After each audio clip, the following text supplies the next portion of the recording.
The boardroom stank of burnt metal and shattered dreams.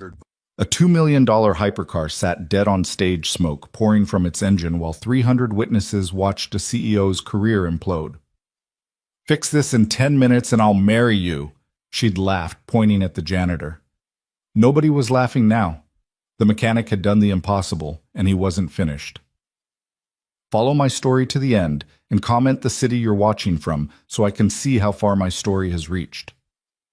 The fluorescent lights in the maintenance bay flickered like dying stars, casting harsh shadows across oil-stained concrete. Marcus Chen wiped his hands on a rag that had seen better days, the kind of methodical motion that came from 20 years of working with engines. At 38, he looked older. Grief had a way of adding years that birthdays couldn't account for. "Daddy, you're going to be late again." Emma stood in the doorway of Apex Automotive's employee break room, her 10-year-old frame dwarfed by the industrial setting. She held his lunch, a sandwich wrapped in recycled aluminum foil, an apple that had seen better days, and a thermos of coffee that would be cold by noon. "I know, sweetheart, just finishing up the tool inventory." Marcus looked at his daughter and saw her mother's eyes staring back. Linda had been gone for 4 years now, taken by a heart condition that no amount of mechanical knowledge could fix. The medical bills had taken everything else, their house, their savings, the small repair shop they'd built together. Now it was just him and Emma, living in a 2-bedroom apartment where the radiator clanged like a ghost, and the rent was always due yesterday. "Mrs. Rodriguez says she can watch me after school, but only until 6, Emma said, shifting her weight from foot to foot. "She has bingo tonight. I'll be there by 5:30, promise." Emma's expression suggested she'd heard that promise before. She walked over and hugged him, careful not to get motor oil on her school uniform, a hand-me-down from the Rodriguez kids that was still too big for her slight frame. "Love you, Daddy." "Love you more, Em." She pulled something from her pocket, a small titanium wrench no bigger than her palm. She'd saved for 3 months collecting cans and doing odd jobs for neighbors to buy it from a specialty tool shop. On the handle, barely visible unless you knew where to look, was an engraving, "Dad's Magic." "For luck," she said. "Today's important." "Right?" The big car show. Marcus took the wrench, feeling its surprising weight. Quality tools had substance to them, and despite its size, this was a quality tool. He slipped it into his breast pocket right over his heart. "Just another day of cleaning up after the real mechanics," he said, trying to keep the bitterness out of his voice. Emma frowned. "You are a real mechanic. The best one. Mom always said so." After Emma left for school, Marcus returned to his duties. Apex Automotive wasn't just any car company. It was the Tesla killer, the Ferrari Challenger, the startup that had burned through $200 million in venture capital to create the Apex Zenith, a hypercar that promised to redefine what electric performance meant. And Marcus was the guy who mopped the floors where the Zenith was built. The demotion from mechanic to janitor hadn't been official. After Linda's death, when he'd missed too many shifts sitting in hospital waiting rooms, then funeral homes, then lawyers' offices, Apex had offered him a choice: take a maintenance position or take nothing at all. With Emma to feed and no other options, he'd swallowed his pride and accepted. "Hey, Chen, you done daydreaming?" Derek Morrison, Apex's lead engineer, stood in the doorway of the maintenance bay. MIT graduate, 30 years old, and possessed of the kind of arrogance that came from never having failed at anything that mattered. His team of 12 engineers, all Ivy League, all young, all certain of their brilliance, treated Marcus like furniture, useful when needed, invisible otherwise. "Just finishing the tool inventory, Mr. Morrison." "Good. We need the main floor spotless for today's reveal. This is our IPO launch. Everything has to be perfect. And Chen?" Derek's smile was all teeth, no warmth. "Try not to touch anything important. We can't afford any complications." Marcus nodded, biting back the response that wanted to escape. Derek didn't wait for an answer, already walking away, probably to his morning meeting where they'd discuss engineering solutions Marcus could solve in his sleep. As Derek disappeared around the corner, Marcus couldn't help himself. He walked over to the engineering station where the Zenith's blueprints were displayed on massive screens. The car was beautiful, he had to admit. Sleek lines that seemed to defy physics. A powertrain that promised 1,000 horsepower, a price tag that started at $2 million. But something was wrong. Marcus had been looking at engines since he was Emma's age, working in his father's shop in Detroit before the factories closed, before the city forgot what made it great. He'd rebuilt his first engine at 12, designed his first modification at 15, and by 25, he and Linda had been running one of the most respected independent shops in Michigan. The cooling system routing on the Zenith was completely fucked. Marcus studied the design more carefully, his trained eye catching what 12 Ivy League engineers had missed. The coolant lines ran too close to the primary battery pack. Under normal conditions, it might be fine. But under stress, the kind of stress that came from showing off a hypercar to potential investors, the heat buildup would be catastrophic. The batteries would overheat. The safety systems would cascade fail, and the $2 million masterpiece would become a $2 million paperweight. Or worse, a $2 million fireball. Admiring your better's work. Marcus turned to find Victoria Sterling standing behind him. At 32, she was Apex's youngest CEO in the automotive industry, a wonder kid who'd graduated Stanford at 19 Harvard Business School at 21 and had graced the cover of Forbes' Fortune and Wired all in the same year.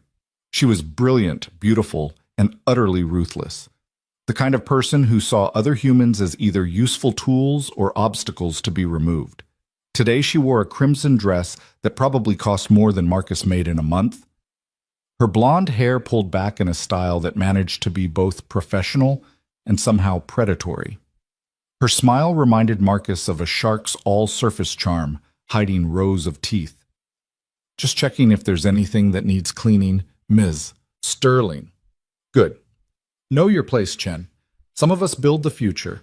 Others, she looked him up and down, taking in his stained coveralls and calloused hands, others clean up after us. She started to walk away, then paused. Oh, and Chen. My assistant mentioned you have a daughter. Emma, right? Bright girl, according to her teachers. Shame she'll probably end up like her father, all that potential wasted on mediocrity. The rage that flashed through Marcus was volcanic. His fists clenched, knuckles white, but he forced himself to remain still. Victoria had already destroyed 3 employees who dared to challenge her. Marcus couldn't afford to be the 4th. Ms. Sterling, he said, his voice carefully controlled. About the Zenith's cooling system. Victoria's laugh was like breaking glass. The janitor wants to discuss engineering. How precious. Tell me, Chen, where did you get your degree, YouTube University? I ran my own shop for 10 years. I know engines and this one. Stop.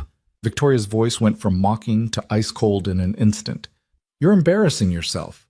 Our engineers have doctorates from the best schools in the world. You have a mop. Stay in your lane. The cooling lines are routed wrong. If you run this car hard, it's going to... Security. Victoria didn't raise her voice, but 2 guards appeared as if summoned from thin air. Mr. Chen seems to have forgotten his job description. Please remind him where the cleaning supplies are kept. As the guards escorted him away, Marcus heard Victoria addressing the engineering team that had gathered to watch the spectacle. This is what happens when we're too charitable with our hiring practices. We give someone a chance to feed their family, and they think they're equals. Remember, people, there are those who create and those who clean. Never confuse the two. The laughter that followed Marcus down the hall was cruel and unanimous. That night, Marcus sat at his kitchen table. Emma's homework spread out before them. She was working on a science project about simple machines, and the irony wasn't lost on him. Here he was, a man who understood complex machines better than most, reduced to explaining levers and pulleys, while brilliant idiots prepared to humiliate themselves tomorrow. Daddy, why do you look sad? Marcus forced a smile. Just tired, Em. Long day. Emma put down her pencil and looked at him with those 2 wise eyes. The kids at school say you're just a janitor now, that you used to be important, but now you're not. The words hit like physical blows. Marcus reached across the table and took his daughter's hands. Emma, listen to me. There's no such thing as just anything. Every job matters. Every person matters. The people who think otherwise, they're the ones who are missing something important. But you could do so much more. I know you could. Remember when you fixed Mr. Rodriguez's car? He said 3 mechanics told him it couldn't be done, but you did it in an afternoon. Marcus squeezed her hands gently. Sometimes M-Life doesn't give you the chances you deserve. Sometimes you have to take what you can get and make the best of it. Emma pulled her hands free and crossed her arms. Mom wouldn't have wanted you to give up. The words hung in the air between them, truth shaped like a knife. Linda wouldn't have wanted this. She'd have been furious to see him accepting disrespect, swallowing insults, letting people like Victoria Sterling treat him as less than human. But Linda wasn't here. Linda was in a cemetery on the other side of town, and Marcus was alone with a daughter to raise and bills that never stopped coming. I'm not giving up, he said quietly. I'm surviving. For you. Emma's expression softened. She got up and hugged him, and Marcus held her tight, remembering when she was small enough to carry when Linda was still alive, when they'd had a future instead of just a daily struggle to make it through. Will you go to the big car show tomorrow? Emma asked. I have to. It's mandatory for all employees. Maybe something good will happen. Maybe they'll see how smart you are. Marcus thought about the flawed cooling system, about Victoria's mockery, about Derek's dismissal. Tomorrow Apex would reveal the Zenith to the world, 300 investors, dozens of journalists live-streamed to millions. And when that car inevitably failed, it would be spectacular. Maybe, he said, not wanting to destroy his daughter's optimism. Maybe something will happen. The next morning came too soon, and not soon enough. Marcus arrived at Apex at 6 a.m., 3 hours before the event, to help with final preparations. The main showroom had been transformed into something between a theater and a temple to automotive excess. Black marble floors reflected strategic spotlights, creating an atmosphere of drama and anticipation. Banners hung from the ceiling proclaiming, "The future drives itself," and "Zenith, where impossible becomes inevitable." The irony of that second banner would become apparent soon enough. Marcus was assigned to the backstage area, managing cleaning supplies and staying out of sight. Through a gap in the curtains, he watched as the room filled with Silicon Valley's elite. Venture capitalists worth billions, tech bloggers, whose opinions could make or break companies, automotive journalists, who'd seen everything and remained unimpressed by most of it. They were all here for Victoria's triumph. She commanded the preparation like a general before battle, every detail scrutinized, every angle calculated. The Zenith sat under a custom cover waiting for its moment. Marcus could see it from his position, beautiful and doomed, a $2 million disaster waiting to happen. He tried one more time that morning, approaching Derek with his concerns. Mr. Morrison, please just look at the cooling system routing for 5 minutes. Chen, I'm going to say this once. Derek had replied, not even looking up from his tablet. You're a janitor. I have a PhD from MIT. The 12 engineers on my team have enough degrees to paper your apartment. We've run every simulation, every test, every possible scenario. The Zenith is perfect. Your opinion is neither wanted nor needed. Now go clean something. So Marcus had retreated Emma's titanium wrench in his pocket and waited for the inevitable. At exactly 9 a.m., the lights dimmed. Music, something electronic and aggressive, filled the space. Victoria Sterling walked onto the stage like she owned not just the room, but the entire world. The spotlight followed her, making her crimson dress seem to glow, her smile bright enough to sell anything to anyone. Ladies and gentlemen, she began, her voice carrying perfect confidence. Today, you witness history. Today, Apex Automotive doesn't just enter the hypercar market, we redefine it. Applause filled the room. Cameras flashed. The live stream viewer count climbed past 1 million. The internal combustion engine is dead.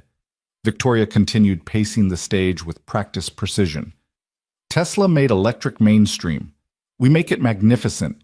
The Apex Zenith isn't just a car, it's a statement, a declaration that the future belongs to those brave enough to seize it. More applause. Marcus watched from the shadows, noting how the engineering team stood in a self-congratulatory cluster, already counting their stock options. But enough talk, Victoria said, her smile growing wider. Let me show you what 200 million in development and the brightest minds in automotive engineering have created. She pulled a remote from somewhere, probably a pocket hidden in that expensive dress, and pressed a button. The cover lifted from the Zenith with theatrical slowness, revealing the car beneath. Even Marcus, who knew it was doomed, had to admit it was stunning. The body was carbon fiber, so perfectly sculpted it seemed liquid, like someone had frozen a wave of midnight and given it wheels. The doors opened upward like wings, revealing an interior that looked more spaceship than automobile. Every surface, every angle, every detail screamed money and power and technological superiority. The crowd made appropriate noises of appreciation. Phones came out recording every angle. The automotive journalists, usually cynical, leaned forward with genuine interest. 0 to 60 in 1.9 seconds, Victoria announced, circling the car like a predator showing off its kill. Top speed of 284 miles per hour. 1,000 horsepower from our proprietary battery system. And a range of 500 miles because what good is performance if you can't enjoy it? She opened the driver's door and slid inside with practiced grace, making sure the cameras caught her best angle. The interior lit up displays coming alive with graphics that probably cost more to develop than most people's houses. But specifications are just numbers, Victoria said through the car's external speakers. Let me show you what the future sounds like. She pressed the start button. For 30 seconds, everything was perfect. The Zenith purred to life with a sound that was both mechanical and somehow organic, like a great beast waking from slumber. The displays showed optimal readings across every system. Victoria revved the engine gently, and the sound that filled the showroom was automotive pornography power, refined to its essence. Then Marcus heard it. A slight whine from the cooling system, barely audible unless you knew what to listen for. He'd heard that sound 1,000 times in his shop, always right before the engine note changed. The smooth purr became a grinding complaint. Warning lights started flashing on the dashboard first. 1, then 3, then what looked like all of them. Victoria's perfect smile faltered. She pressed the accelerator trying to power through whatever was happening, but that only made it worse. The whine became a shriek. Then came the smoke. Black, acrid smoke poured from the front of the car where the battery pack was housed. The smell of burning electronics and melting plastic filled the showroom. The Zenith's computers, overwhelmed by cascading system failures, did the only thing they could do: they shut down everything. The $2 million hypercar died on stage in front of 300 witnesses and over 2 million live stream viewers. The silence that followed was absolute. Victoria sat in the dead car, her face cycling through emotions: shock, rage, humiliation, desperation. Camera flashes exploded around her, but now they were documenting failure, not triumph. Derek and his engineering team rushed onto the stage, tablets and diagnostic equipment in hand. They swarmed the Zenith like ants on a corpse, checking connections, running diagnostics, trying everything their expensive educations had taught them. Nothing worked. It must be sabotage, Derek announced desperately. Someone hacked our systems. Could be a supply chain attack, another engineer suggested. Compromised components from overseas. They were grasping at complex explanations for a simple problem, their education having taught them to overthink rather than observe. Marcus watched from his position, Emma's wrench heavy in his pocket, and felt a grim satisfaction. He'd tried to warn them. They'd chosen not to listen. Victoria finally emerged from the car, her perfect composure cracking like ice in spring. The investors were already on their phones, probably calling their lawyers. The journalists were typing furiously, their headlines writing themselves. The live stream chat had become a waterfall of mockery and memes. That's when Victoria's eyes found Marcus. He was standing in the backstage area, visible through the gap in the curtains. Their eyes met, and in that moment, Victoria Sterling made a decision that would define both their futures. Instead of accepting responsibility, instead of acknowledging failure, she would deflect by creating a spectacle. "You know what?" she said, her voice carrying through her wireless microphone, still active from the presentation.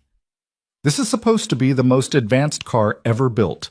My engineers all have degrees from the best schools in the world." She pointed directly at Marcus.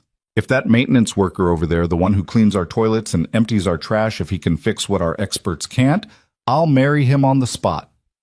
The laughter that erupted was cruel and immediate. The tension of the failed reveal broke as everyone turned to look at the janitor in dirty coveralls. Phones swiveled to record this new entertainment. "Seriously," Victoria continued, feeding off the crowd's energy. "Our janitor versus a $2 million hypercar. I'll give him 10 minutes. If he can fix it, I'll not only marry him, I'll make him CEO." More laughter. Derek and his team joined in, grateful for the distraction from their failure. "Come on, Chen," Derek called out. "Show us what YouTube University taught you." Maybe he'll try unplugging it and plugging it back in, someone shouted. $10,000 says he doesn't even know how to open the hood, another voice added. Marcus stood frozen, feeling the weight of hundreds of eyes and dozens of cameras. His face burned with familiar humiliation, the same feeling he'd carried for months, as he'd been reduced from mechanic to janitor, from someone who mattered to someone invisible. But then he felt Emma's wrench in his pocket, thought about her face that morning, the pride in her eyes when she'd called him the best mechanic, thought about Linda, who'd always believed in him, who'd have been furious to see him accepting this treatment. And Marcus Chen made a decision. He pulled off his work gloves and walked onto the stage. The laughter grew louder as he approached the smoking zenith. Someone started a slow clap that others joined mockingly. Victoria sat on the car's hood, her crimson dress spread artfully, playing to the cameras that were eating up this David versus Goliath moment. If David had been a janitor and Goliath a machine. Clock starts now, Victoria announced, pulling out her phone with theatrical flair. 10 minutes for our minimum wage hero to save my maximum price disaster. Marcus ignored her. Ignored the laughter, the cameras, the running commentary from the crowd. He popped the hood and immediately saw what he'd known he would see. The cooling lines had failed exactly where he'd predicted, causing thermal runaway in the battery pack. The cascade failure had triggered every safety system, shutting down the car's computers in a desperate attempt to prevent fire or explosion. He pulled out his personal toolkit. Nothing fancy, just the basics he'd carried for 20 years. The same tools that had built his reputation in Detroit, that had kept Linda's faith in him, that had fixed countless unfixable problems. His hands moved with the confidence of experience. First, he had to isolate the damaged cooling section to prevent further thermal damage. The engineers had made it complicated, but Marcus had always believed the best solutions were simple ones. "Look at him go," Derek said loud enough for everyone to hear. "Maybe we should check if he's got a degree from Jiffy Lube." More laughter, but Marcus noticed it was becoming less certain. His movements were too confident, too precise. This wasn't guesswork, this was expertise. He located the primary cooling line failure and quickly rerouted the system, bypassing the damaged section. It was a temporary fix, but it would work. Next, he had to reset the battery management system, which had gone into full protective shutdown. The engineers had installed so many safety protocols that they'd actually made the system less safe, a common problem with overthinking. 5 minutes, Victoria announced. Though Marcus could see on her phone it had only been 3. He didn't correct her. He was focused on the problem, hands moving with the muscle memory of thousands of hours spent under hoods. Disconnect the battery pack's thermal sensors, reset the management system. Reconnect with the backup cooling route engaged. Simple steps that the 12 PhD engineers had been too educated to see. The crowd had grown quieter. The mockery was fading, replaced by genuine interest. Was the janitor actually fixing it? Marcus made the final connections and closed the hood. He wiped his hands on his coveralls, a gesture so familiar he didn't even think about it, and looked at Victoria. "Try it now." She slid back into the driver's seat. Her confidence evaporated. She pressed the start button. The Zenith roared to life. Not just started, roared. The engine sound was perfect, powerful, everything it had promised to be. The dashboard showed all green lights. The cooling system hummed efficiently. The $2 million hypercar was fully operational. The showroom went completely silent. Marcus had done it. In less than 5 minutes, with basic tools and simple knowledge, he'd fixed what 12 engineers with their prestigious degrees couldn't even diagnose. But Marcus wasn't finished. He pulled out his phone where he'd photographed the blueprints days ago when he'd first noticed the problem. He held it up so the cameras could see. "The cooling system was designed wrong," he said, his voice carrying in the silence. "The lines run too close to the battery pack. Any engineer with practical experience would have caught it." He swiped to another image emails he'd screenshot after being dismissed. "I tried to warn them 3 days ago. I was told to know my place." The murmur that ran through the crowd was electric. This wasn't just a mechanical failure. This was a safety scandal, a management failure, a complete breakdown of corporate responsibility. "Those are confidential documents," Victoria shrieked, jumping out of the car. "You stole company property." "I documented safety concerns that were ignored," Marcus replied calmly. "When a company puts ego over safety, someone needs to speak up." That's when Richard Blackstone stood up. Blackstone was Apex's largest investor, a billionaire who'd made his fortune by knowing when to hold and when to fold. He commanded the room's attention without saying a word, his presence alone enough to silence the chaos. "Ms. Sterling," his voice was calm but carried lethal authority. "You just demonstrated catastrophic judgment in front of our entire investor base. You ignored safety warnings from an employee regardless of his position and nearly caused a disaster that could have killed someone." "Richard, I can explain. Furthermore," Blackstone continued as if she hadn't spoken, "you attempted to humiliate an employee to deflect from your own failure. That's not leadership, Ms. Sterling. That's cowardice." He turned to address the other board members who were seated in the VIP section. "I'm calling for an immediate vote of no confidence in Victoria Sterling's leadership." The vote was swift and unanimous. In less than 30 seconds, Victoria Sterling went from CEO to unemployed, her fall captured by hundreds of cameras and witnessed by millions online. But the cruelest blow was yet to come. As security moved to escort her from the building, every single Apex employee in the room stood up and walked out. The engineers who'd laughed at Marcus, the executives who'd supported Victoria, the staff who'd stood by while she'd humiliated him, they all abandoned her. She stood alone on the stage next to the car that had destroyed her, facing the cameras that would make her humiliation eternal. Marcus didn't stay to watch. He walked off the stage through the backstage area and out the employee exit. He had to pick up Emma from school. He'd promised to be there by 5:30, and Marcus Chen kept his promises. The video went viral before Marcus even made it to Emma's school. By the time he pulled into the parking lot of Jefferson Elementary in his beat-up Honda Civic, the only thing left from his old life that still worked, his phone had exploded with notifications. He turned it off without looking. Whatever was happening in the digital world could wait. Emma couldn't. She was sitting on the steps outside the main entrance, her backpack beside her, reading a library book about engines. When she saw him, her face lit up with a smile that made everything else irrelevant. "Daddy, Mrs. Rodriguez said something big happened at your work. She saw it on her phone but wouldn't tell me what." Marcus hugged his daughter tight, feeling the weight of the day settling into his bones. "Just some trouble with the car they were showing. Nothing important." Emma pulled back and studied his face with those two knowing eyes. "Did you fix something?" "Yeah, Em, I fixed something." They drove home in comfortable silence, Emma chattering about her science project and how Tommy Williams had tried to copy her homework but got caught because he'd copied her name too. Normal kid stuff, the kind of problems that made sense, that had solutions, that didn't involve corporate humiliation and viral videos. It wasn't until they got home that Marcus realized the extent of what had happened. Their apartment building's parking lot was full of news vans. Reporters clustered around the entrance like vultures around carrion. Someone spotted his car and the cry went up. "There he is! That's Chen!" They swarmed before Marcus could even turn off the engine. Cameras pressed against windows, voices shouting questions, microphones thrust forward like weapons. "Chen, how does it feel to have exposed Apex's safety failures? Did you know the video has 5 million views already? Victoria Sterling hasn't responded to requests for comment. Do you think she should face criminal charges? Is it true you've been offered $1 million for your story?" Emma pressed against his side, frightened by the chaos. Marcus wrapped his arm around her and pushed through the crowd, not answering, not engaging, just protecting his daughter from the madness he'd inadvertently created.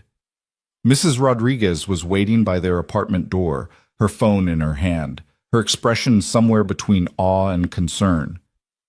"Marcus, dear God, what did you do? The whole internet is talking about you." "I just fixed a car, Mrs. Rodriguez." She showed him her phone screen. The video was everywhere. TikTok, Twitter, Instagram, YouTube. Different angles, different edits, but all showing the same thing.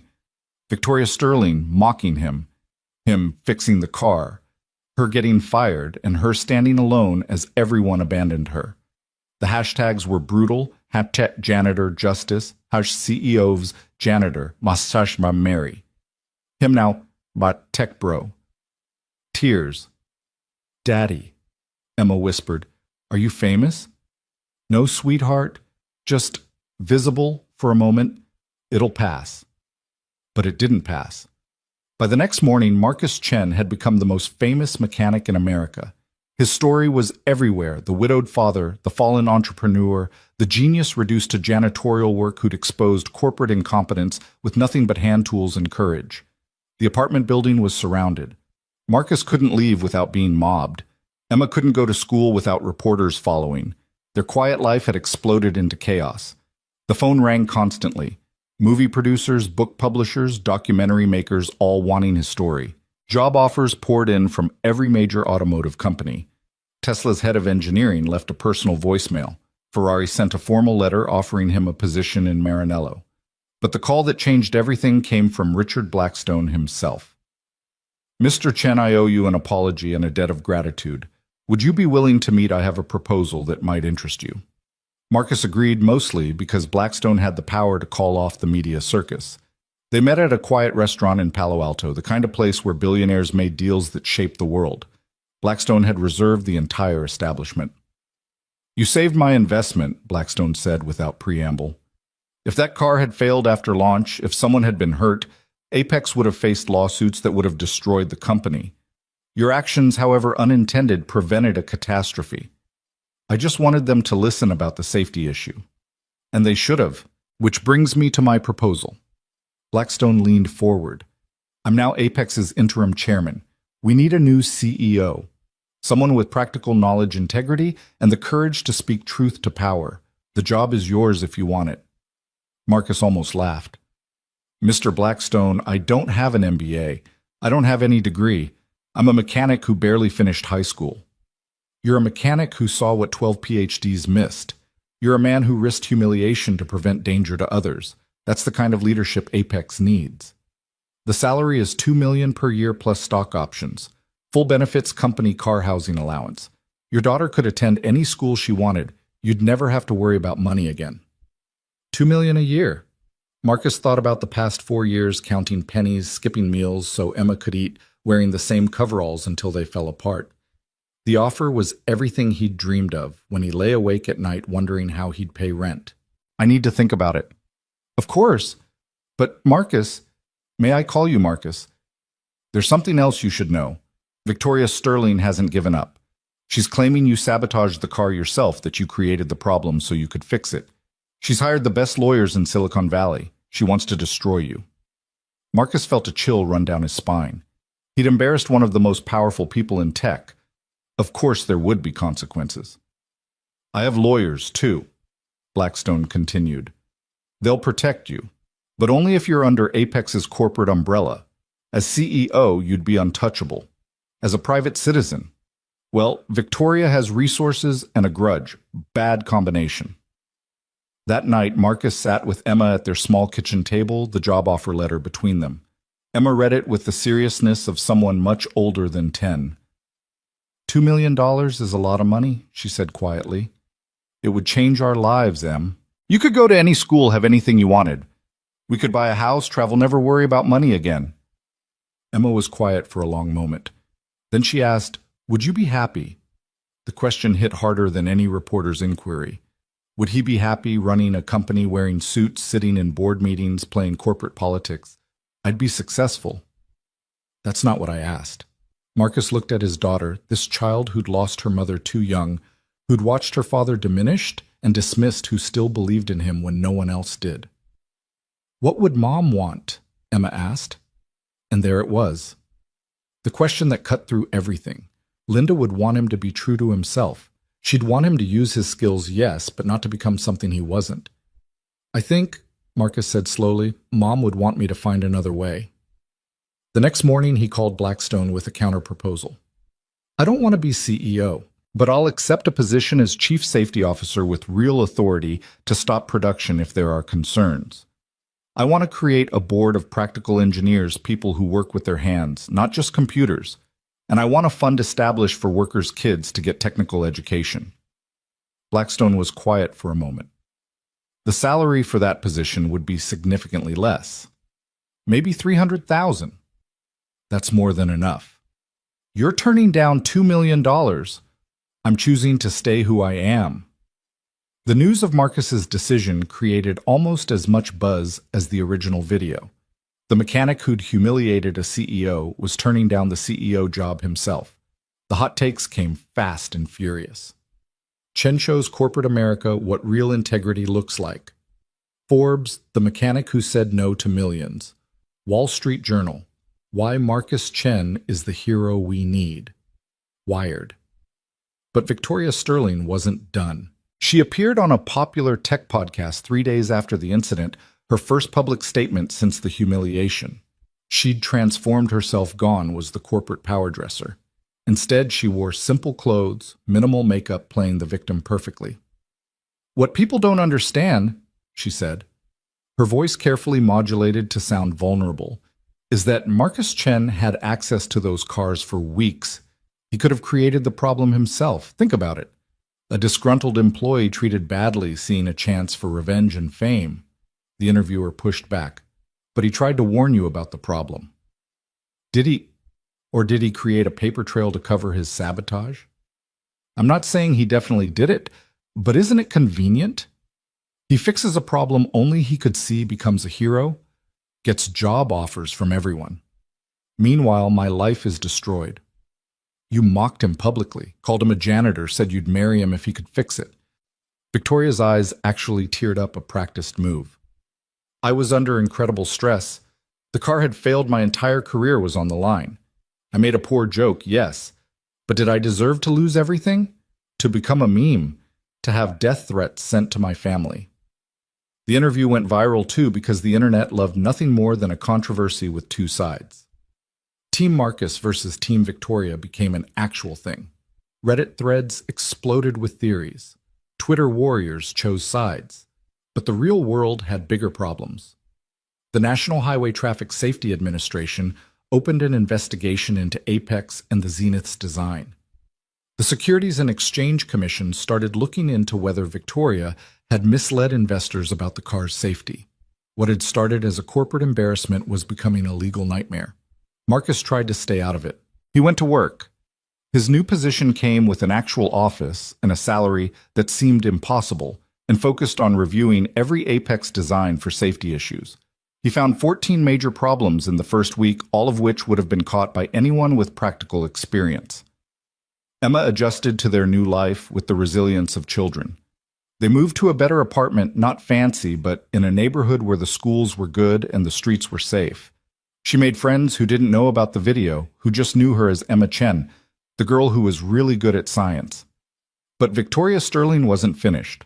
The lawsuit arrived on a Tuesday morning, delivered by a courier who looked apologetic.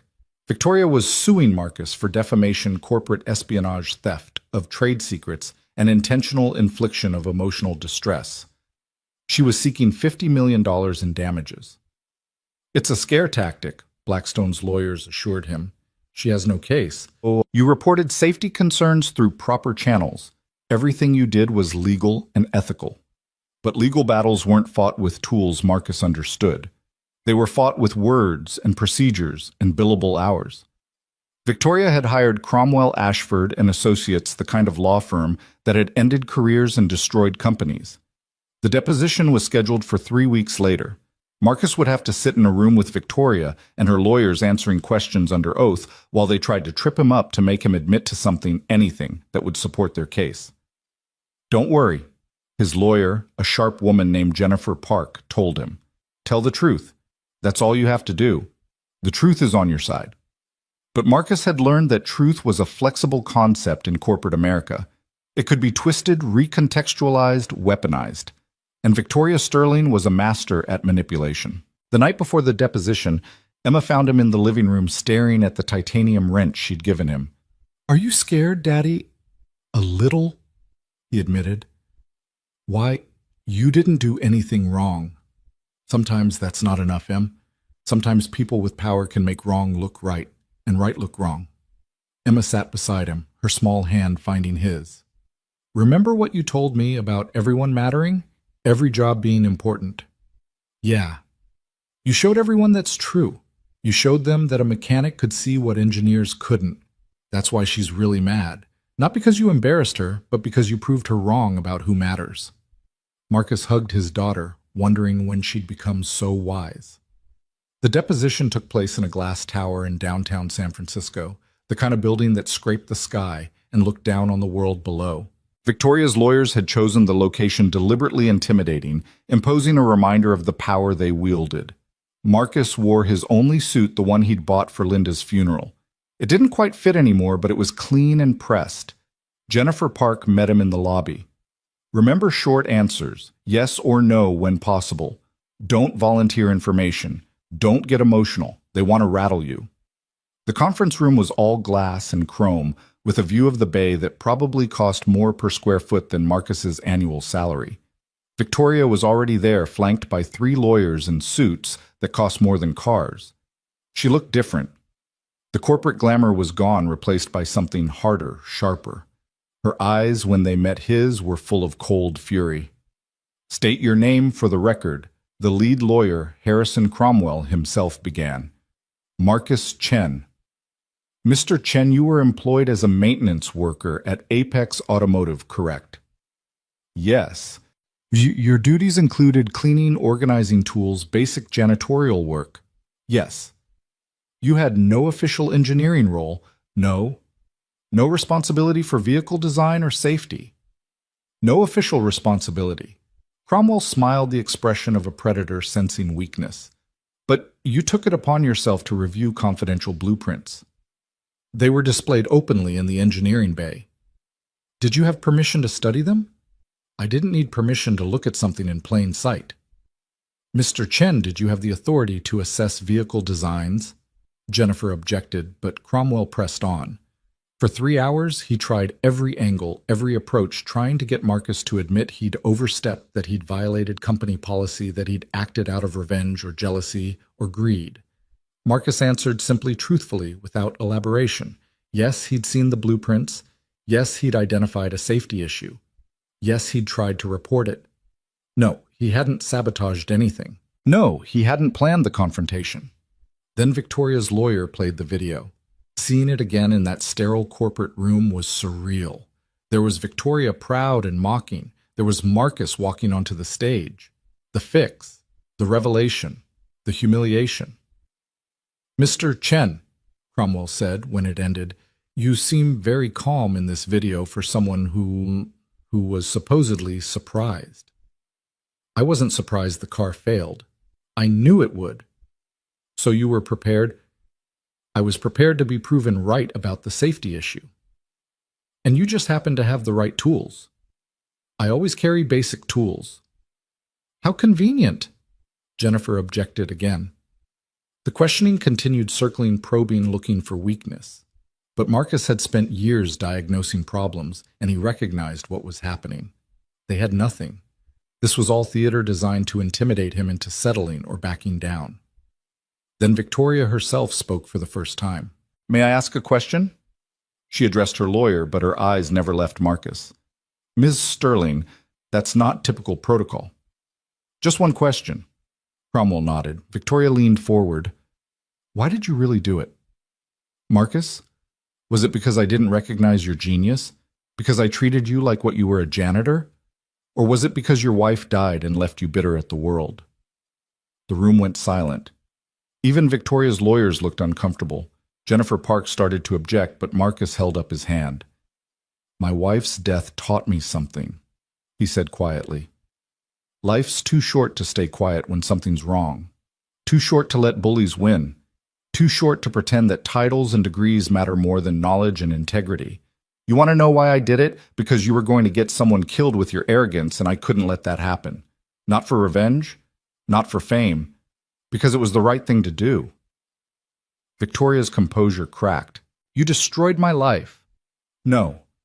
You destroyed your life when you chose to mock someone trying to help.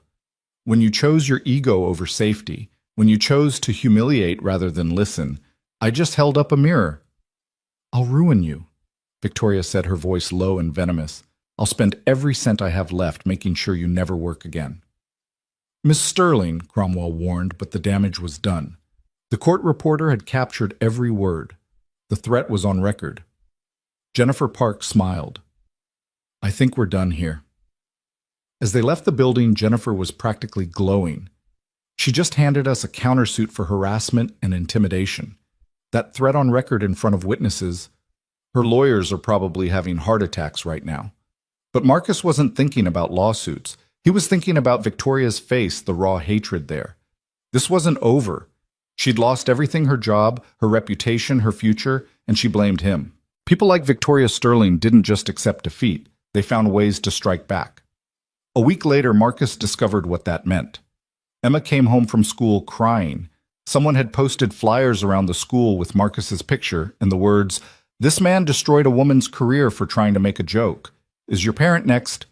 The flyers included Victoria's version of events, painting Marcus as a vindictive employee who'd planned the whole thing, who'd deliberately humiliated a young female CEO for daring to succeed in a male-dominated industry. Some parents bought it. Emma was uninvited from birthday parties. Playdates were canceled. The Whisper campaign had begun. "Why are they being mean?" Emma asked through tears. "You didn't do anything wrong." Marcus held his daughter fury building in his chest. Going after him was one thing. Going after Emma was another. He called Jennifer Park. "She's targeting my daughter. This has to stop. We can get a restraining order, but proving she's behind the flyers will be difficult. They were posted anonymously." "I don't care about proof. I care about protecting Emma." That night, Marcus made a decision. He called Richard Blackstone. "I need your help. Not as Apex's chairman, but as someone with influence. Victoria's targeting my daughter. It needs to stop." Blackstone was quiet for a moment. "I'll make some calls. Victoria has investors in her new venture. They might be interested to know about her behavior." "What new venture?" "She's starting a competing company. Sterling Motors. Already has $20 million in seed funding." Marcus felt his stomach drop. Victoria wasn't going away. She was rebuilding, and she'd carry her grudge forever. The next morning, something unexpected happened. A group of mechanics and technicians from around the Bay Area showed up at Apex. They wanted to meet Marcus, to shake his hand, to thank him for standing up for workers who actually knew how things worked. "You showed them," an old mechanic named Earl said, gripping Marcus's hand with calloused fingers. "Showed them that all their fancy degrees don't mean shit if they can't turn a wrench." Word spread. More workers came. By noon, there were hundreds of them filling Apex's parking lot. Not protesting, just present. Showing solidarity with one of their own who'd been heard for once. The media noticed. The narrative began to shift from disgruntled employee versus female CEO to working-class hero stands up to corporate arrogance. The flyers at Emma's school were removed. Parents who'd canceled playdates called to apologize. But the sweetest vindication came from an unexpected source. James Morrison, Derek's younger brother and a mechanic at a Toyota dealership, publicly released a recording. On it, Derek could be heard from weeks before the incident dismissing safety concerns about the Zenith. "I don't care if it's not perfect," Derek's voice said clearly. "Victoria wants it launched on schedule. We'll fix any problems in post-production. The important thing is the stock price." The recording went viral instantly. It corroborated everything Marcus had said, proved that safety concerns had been systematically ignored, and showed that the failure went beyond just Victoria, it was institutional. Derek was fired within hours. 3 other engineers resigned. The NHTSA expanded their investigation, and Victoria Sterling's new company suddenly found its funding drying up as investors fled from the scandal. Marcus watched it all unfold from his small office at Apex, Emma's titanium wrench on his desk. He took no joy in the destruction. These were careers-ending lives, changing families affected. But he also thought about all the drivers who would have been in danger if the Zenith had launched without fixes, all the workers whose safety concerns were dismissed, all the people told they didn't matter because they didn't have the right credentials. Sometimes tearing down was necessary before building up could begin. His phone rang. Jennifer Park. "Victoria's lawyers want to settle. Drop the lawsuit, sign an NDA, everyone walks away." "No NDA. She drops the lawsuit and leaves me and my daughter alone. That's it." "Marcus, she's offering money too. Significant money." "I don't want her money. I want her gone from our lives." 2 days later, the lawsuit was dropped. Victoria Sterling disappeared from public view entirely. Some said she'd left the country. Others claimed she was living under an assumed name in Los Angeles. Marcus didn't care as long as she stayed away from Emma. The autumn rain hammered against the windows of Apex Automotive like accusations, each drop a reminder that the storm was far from over. Marcus stood in his office watching the parking lot below where employees rushed through the downpour and thought about how much had changed in 6 months. The Zenith had been fixed, redesigned, and successfully launched. Sales were strong. The company had recovered from the scandal. Marcus's safety protocols had prevented 3 potentially catastrophic failures in other models. By every metric, he was succeeding. So why did he feel like something was coming? Emma had noticed it too. That morning over breakfast, she'd asked, "Are you worried about something, Daddy?" "No, sweetheart. Just thinking about work." But she'd given him that look, the one that said she knew he was holding something back. Emma had developed a radar for trouble, probably from living through too much of it. The feeling crystallized when Jennifer Park called. "Marcus, we have a problem. Victoria Sterling is back."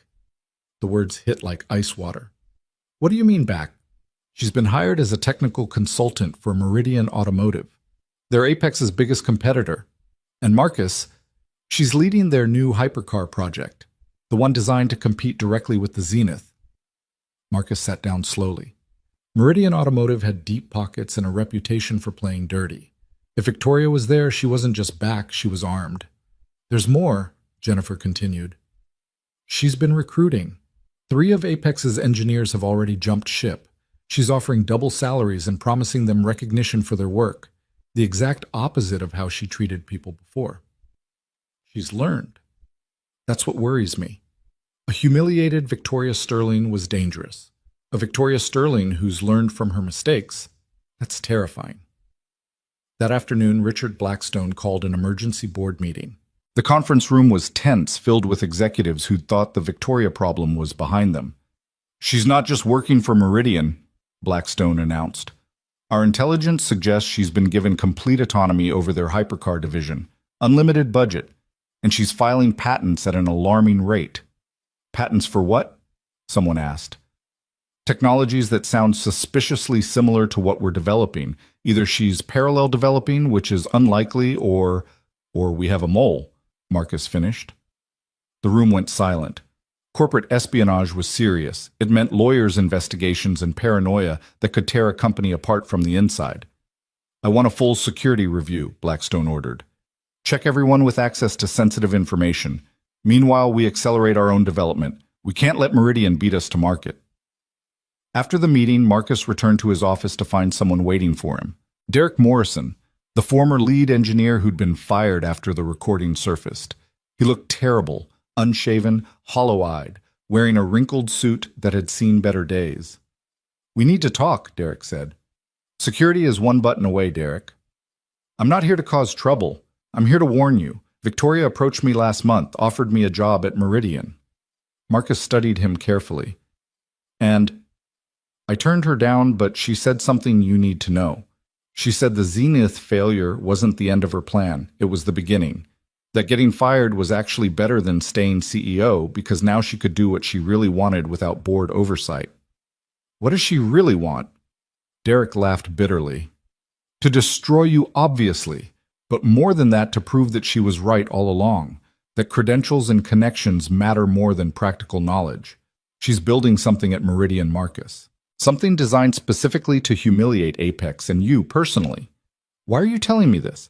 Because I might have been an arrogant ass, but I'm not a traitor, and because—" Derek paused, seeming to struggle with the words. "Because you were right.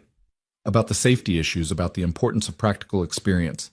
I spent so many years believing my degree made me superior that I forgot what actual engineering meant." Marcus considered this. Derek could be lying, could be a plant from Victoria, but something in his defeated posture suggested genuine regret.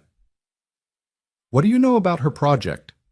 "Not much, but I know she's been reaching out to everyone who was hurt by the Zenith scandal, offering them redemption, a chance to prove themselves. She's building an army of people with grudges against Apex." That night, Marcus went home to find Emma working on a new science project, a model of an engine made entirely from recycled materials. "It's about showing that you don't need expensive stuff to understand how things work," she explained, hot gluing a plastic bottle to a cardboard base. Marcus helped her, trying to focus on the simple pleasure of building something with his daughter, but his mind kept returning to Victoria's plan. She was out there plotting, building, preparing something. The first sign of her strategy became clear a week later. A YouTube channel called Real Engineering Truth posted a video titled The Mechanic Myth: How Marcus Chen Nearly Destroyed American Innovation. It was professionally produced with slick graphics and compelling narration. The video painted Marcus as a saboteur who'd held back progress, who'd used his position to undermine brilliant engineers out of jealousy. The channel had no clear owner, but the production value screamed money. Within days, the video had millions of views and thousands of comments debating whether Marcus was really a hero or a villain. More videos followed. The danger of anti-intellectualism in tech. Why experience without education is killing innovation. Each one subtly undermining Marcus's reputation, reframing the narrative. It's character assassination, Jennifer Park said during an emergency meeting. But it's legal. They're not making specific false claims, just presenting opinion as fact. Can we trace who's behind it? Shell companies and foreign servers. Whoever's doing this knows how to hide. But Marcus knew. This had Victoria's fingerprints all over it, smart, subtle, designed to erode rather than explode. The campaign was working. Engineers at Apex started treating Marcus differently, questioning his decisions, asking if his practical experience was really superior to their education. The unity that had formed after the Zenith incident began to fracture. Then came the announcement that changed everything. Meridian Automotive held a press conference on a Tuesday morning streamed live to the world. The CEO, Harrison Cross, stood beside a covered vehicle, but it was the person next to him that made Marcus's blood run cold. Victoria Sterling looked transformed. Gone was both the corporate power dresser and the victim she'd played in interviews. This was Victoria 3.0 professional, but approachable, confident, but not arrogant. She'd learned to modulate herself to present the image needed for the moment. Ladies and gentlemen, Cross announced, Meridian Automotive is proud to introduce the future of sustainable hypercars. The phoenix rising from the ashes of failed innovation to show the world what's possible when genius is properly supported. The cover dropped, and Marcus had to admit the car was stunning. Sleeker than the Zenith with design elements that seemed to address every criticism of Apex's vehicle. It was painted in a gradient that shifted from black to gold, literally embodying the rise from ashes theme. But a car is only as good as its engineering, Cross continued, which is why I'm proud to announce that Victoria Sterling, one of the brightest minds in automotive technology, is leading this project. Victoria stepped forward, and her smile was perfect, humble enough to seem reformed, confident enough to command respect. Thank you, Harrison. 6 months ago, I learned valuable lessons about hubris and the importance of every voice in innovation. The Phoenix represents not just technological advancement, but a philosophy of inclusive engineering. We've built this car with input from everyone from PhDs to mechanics, from designers to assembly line workers. Marcus watched feeling sick. She was co-opting his message, taking the very principles he'd fought for and claiming them as her own. To prove the Phoenix's superiority, Victoria continued, we're issuing a challenge. In 30 days at the Laguna Seca Raceway, the Phoenix will race any competitor's vehicle, not just for speed, but for endurance, efficiency, and reliability. A true test of engineering excellence. The camera zoomed in on her face, and for just a moment her eyes seemed to look directly through the screen at Marcus. We especially invite Apex Automotive and their Zenith to compete. After all, Mr. Chen's modifications made it functional. Let's see if functional can beat exceptional. It was a trap and everyone knew it, but it was a trap Apex couldn't avoid. Refusing would look like cowardice. Accepting meant playing Victoria's game. Richard Blackstone called within minutes of the conference ending. We have to race, he said simply. Stock price is already dropping on speculation that we're afraid to compete. She's had months to prepare. She knows our vehicle inside and out. Then we'll have to be better. Marcus, I'm putting you in charge of race preparation. Whatever you need, whoever you need, you have it. Marcus hung up and looked at Emma's titanium wrench on his desk. David versus Goliath again. Except this time Goliath had learned from the last fight. He assembled a team that afternoon, not just engineers but mechanics, test drivers, even assembly line workers who knew the Zenith's every bolt and wire. If Victoria wanted to play inclusive engineering, he'd show her what that really meant. She's expecting us to just upgrade the existing Zenith, Marcus told the team. But that's not what we're going to do. We're going to rebuild it from the ground up, keeping what works, fixing what doesn't, and adding innovations she won't see coming.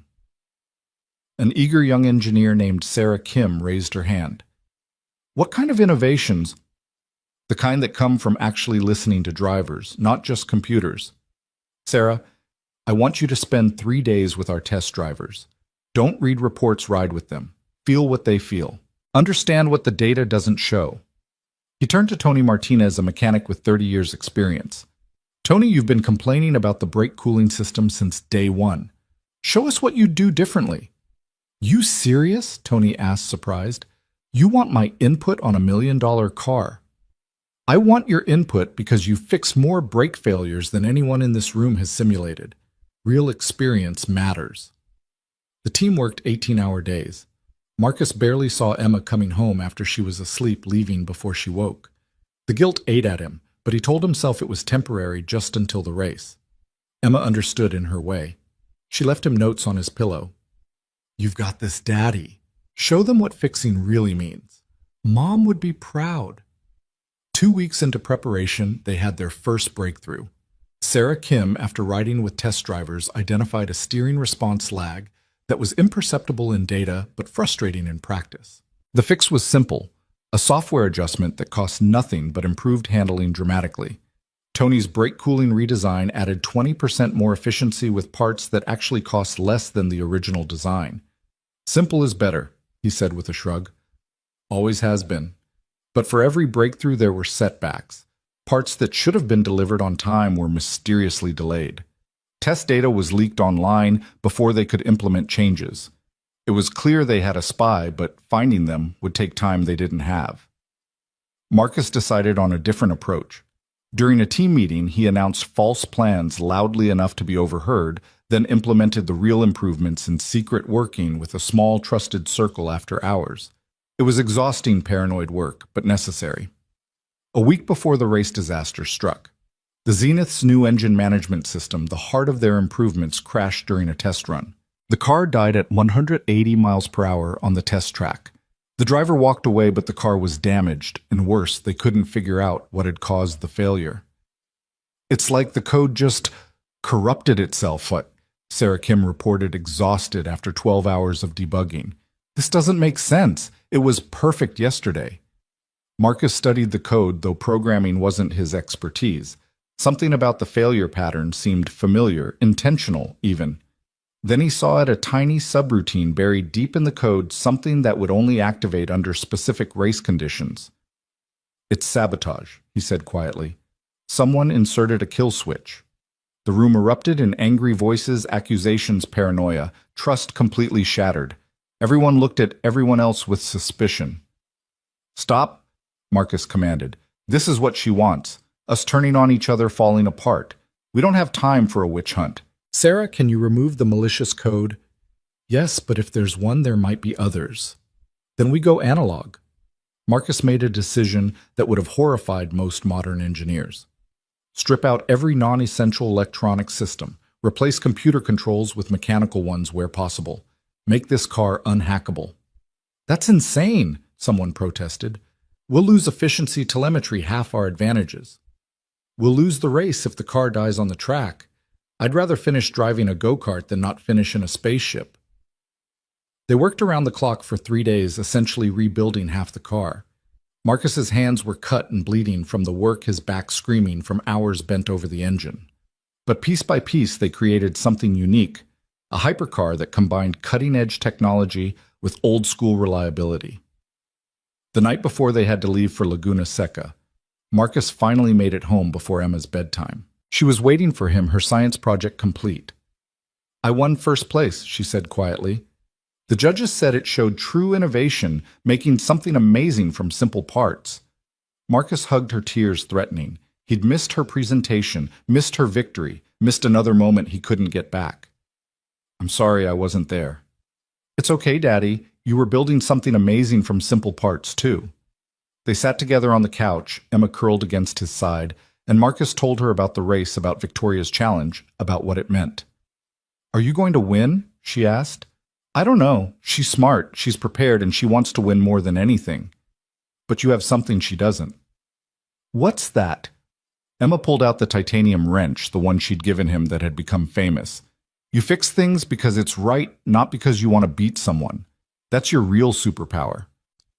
The next morning, the Apex team loaded up for Laguna Seca. The track with its famous corkscrew turn was considered one of the most challenging in America. It would test every aspect of both cars, speed handling endurance, and driver skill. Marcus was running final checks when Richard Blackstone appeared. "There's something you should know," Blackstone said quietly.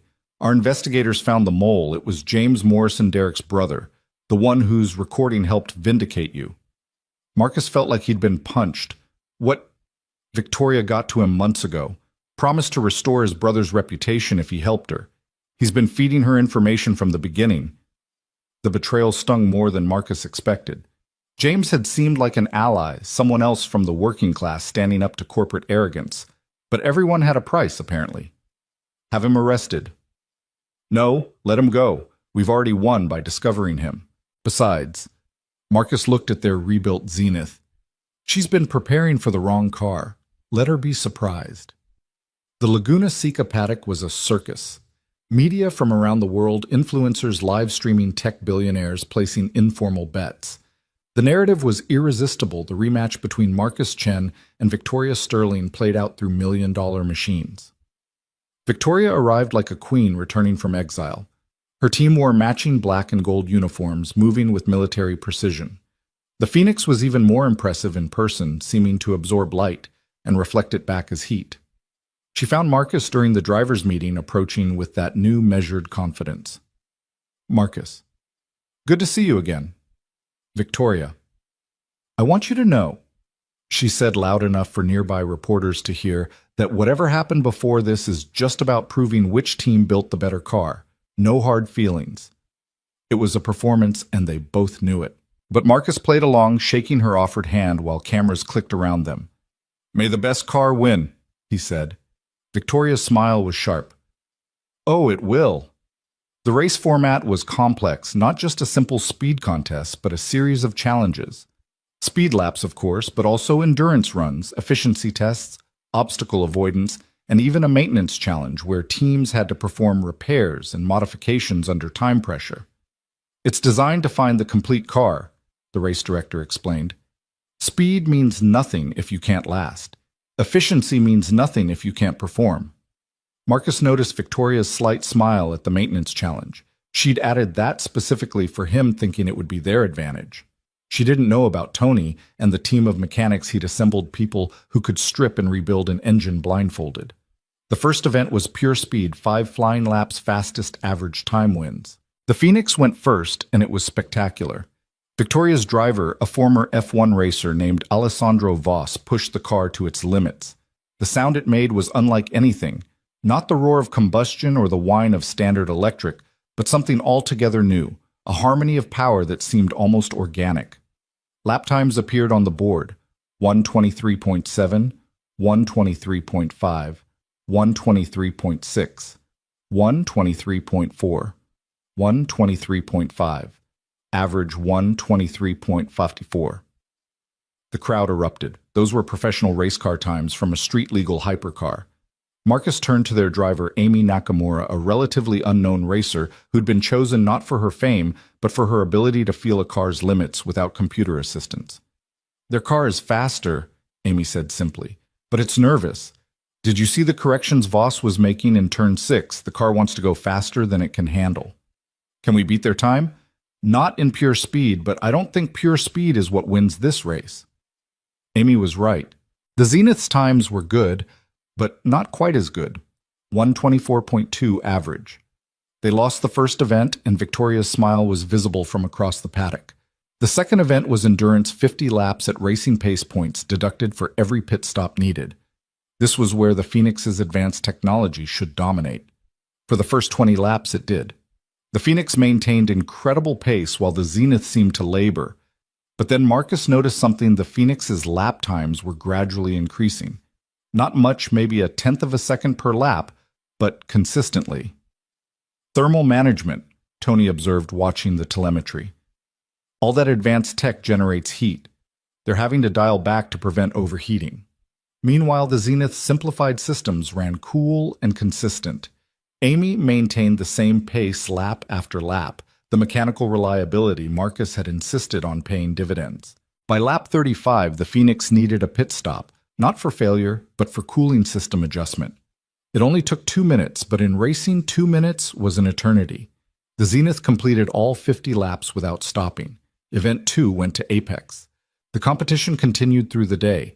Efficiency testing showed the Phoenix's superiority in energy management. Victoria's team had developed a revolutionary regeneration system that captured energy from sources no one had thought to tap. But the obstacle avoidance course revealed the Phoenix's weakness. All that technology made it dependent on sensors that could be confused by unexpected variables. The Zenith, with Amy's human instincts, augmented by simple, robust systems, navigated flawlessly. By the time they reached the maintenance challenge, the teams were tied. This final event would determine the winner. The challenge was diabolical. Each team had to replace a major component, a drive unit, in under 30 minutes while the car was running. It tested not just speed, but the ability to work under pressure with active systems. Victoria's team was polished professional, moving with the precision of a Formula One pit crew. But Marcus noticed they were following a strict procedure, checking tablets for each step, confirming with computers before proceeding. "Old school," Marcus told his team. "Trust your hands, not the screens." Tony led the charge with Marcus and 3 other mechanics working in perfect synchronization. No tablets, no confirmations, just decades of combined experience moving in harmony.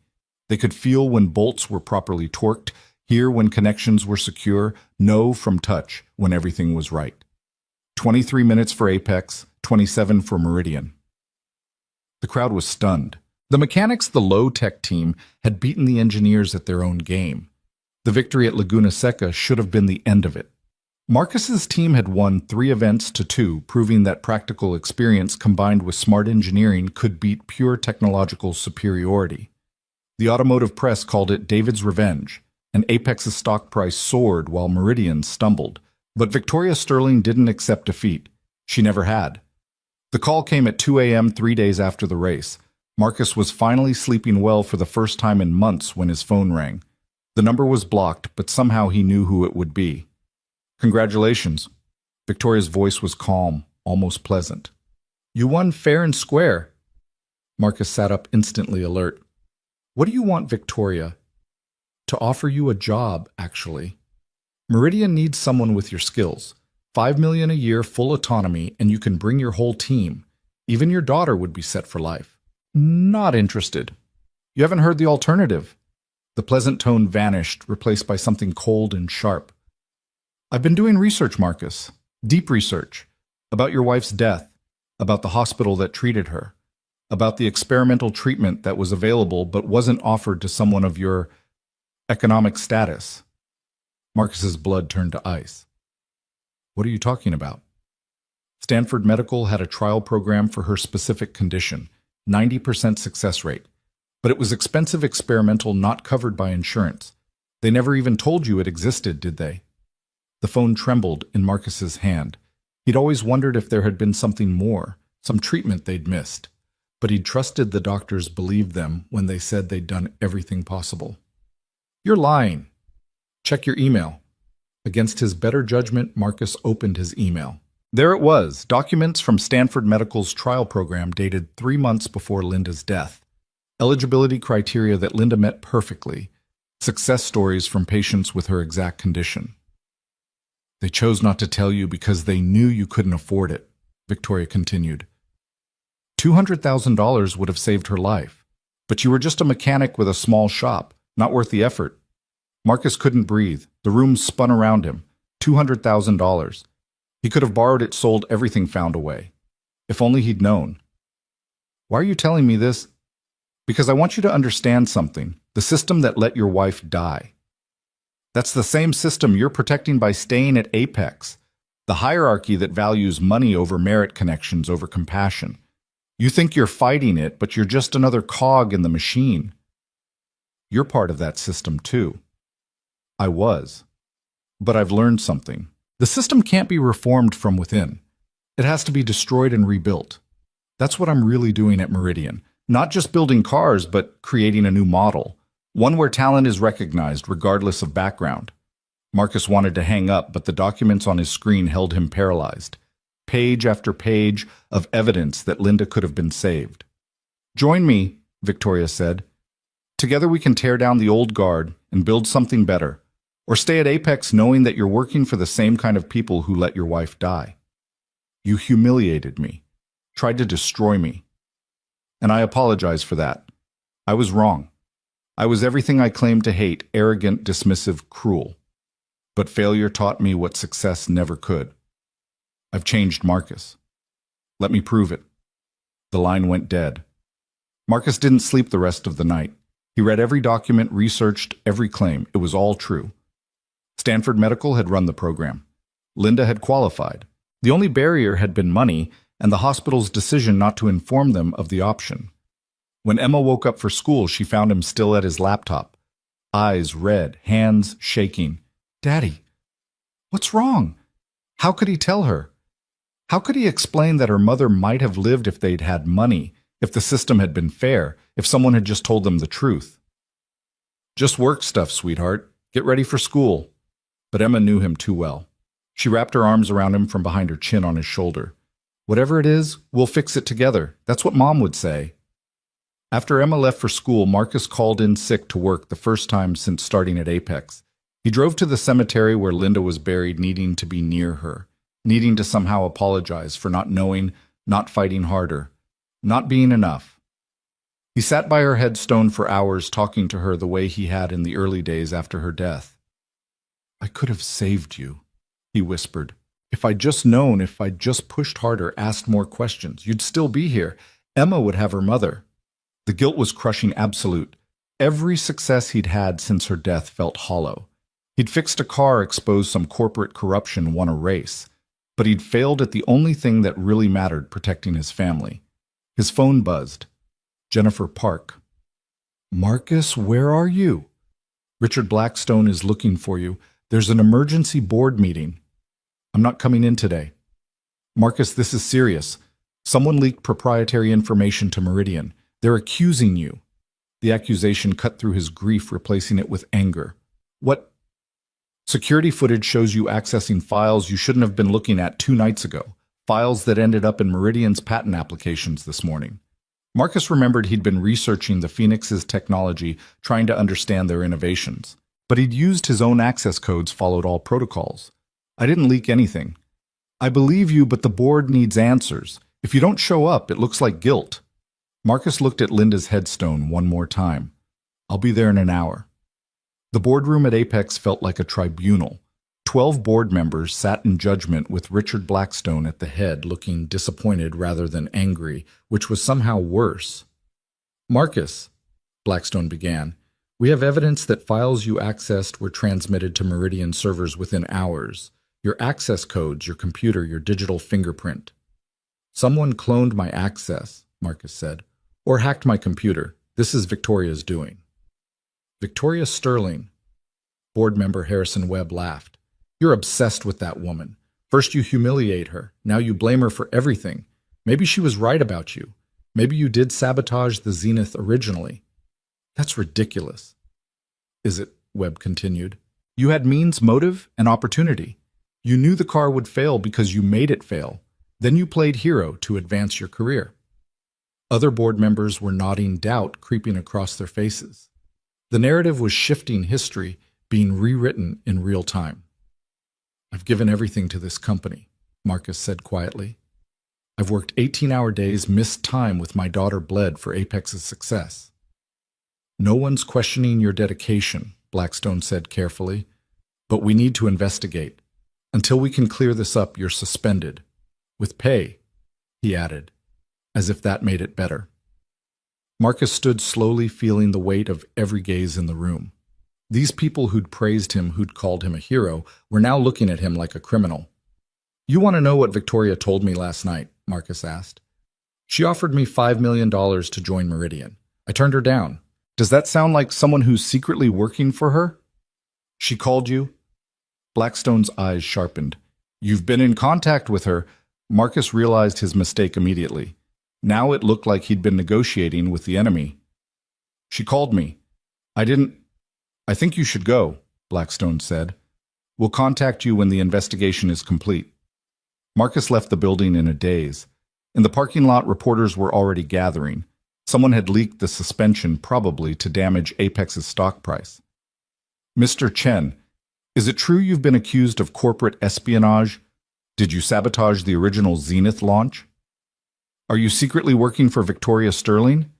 He pushed through them to his car, their questions following him like accusations. By the time he got home, the story was already online. Fall of a hero Marcus Chen, suspended for suspected corporate espionage. Emma was home from school early release day he'd forgotten.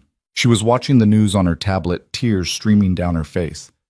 They're saying you're a bad person, she said, that you lied about everything. Marcus held his daughter as she cried, feeling his own world crumbling. Everything he'd built, everything he'd achieved was being destroyed. And the worst part was the doubt creeping into his own mind.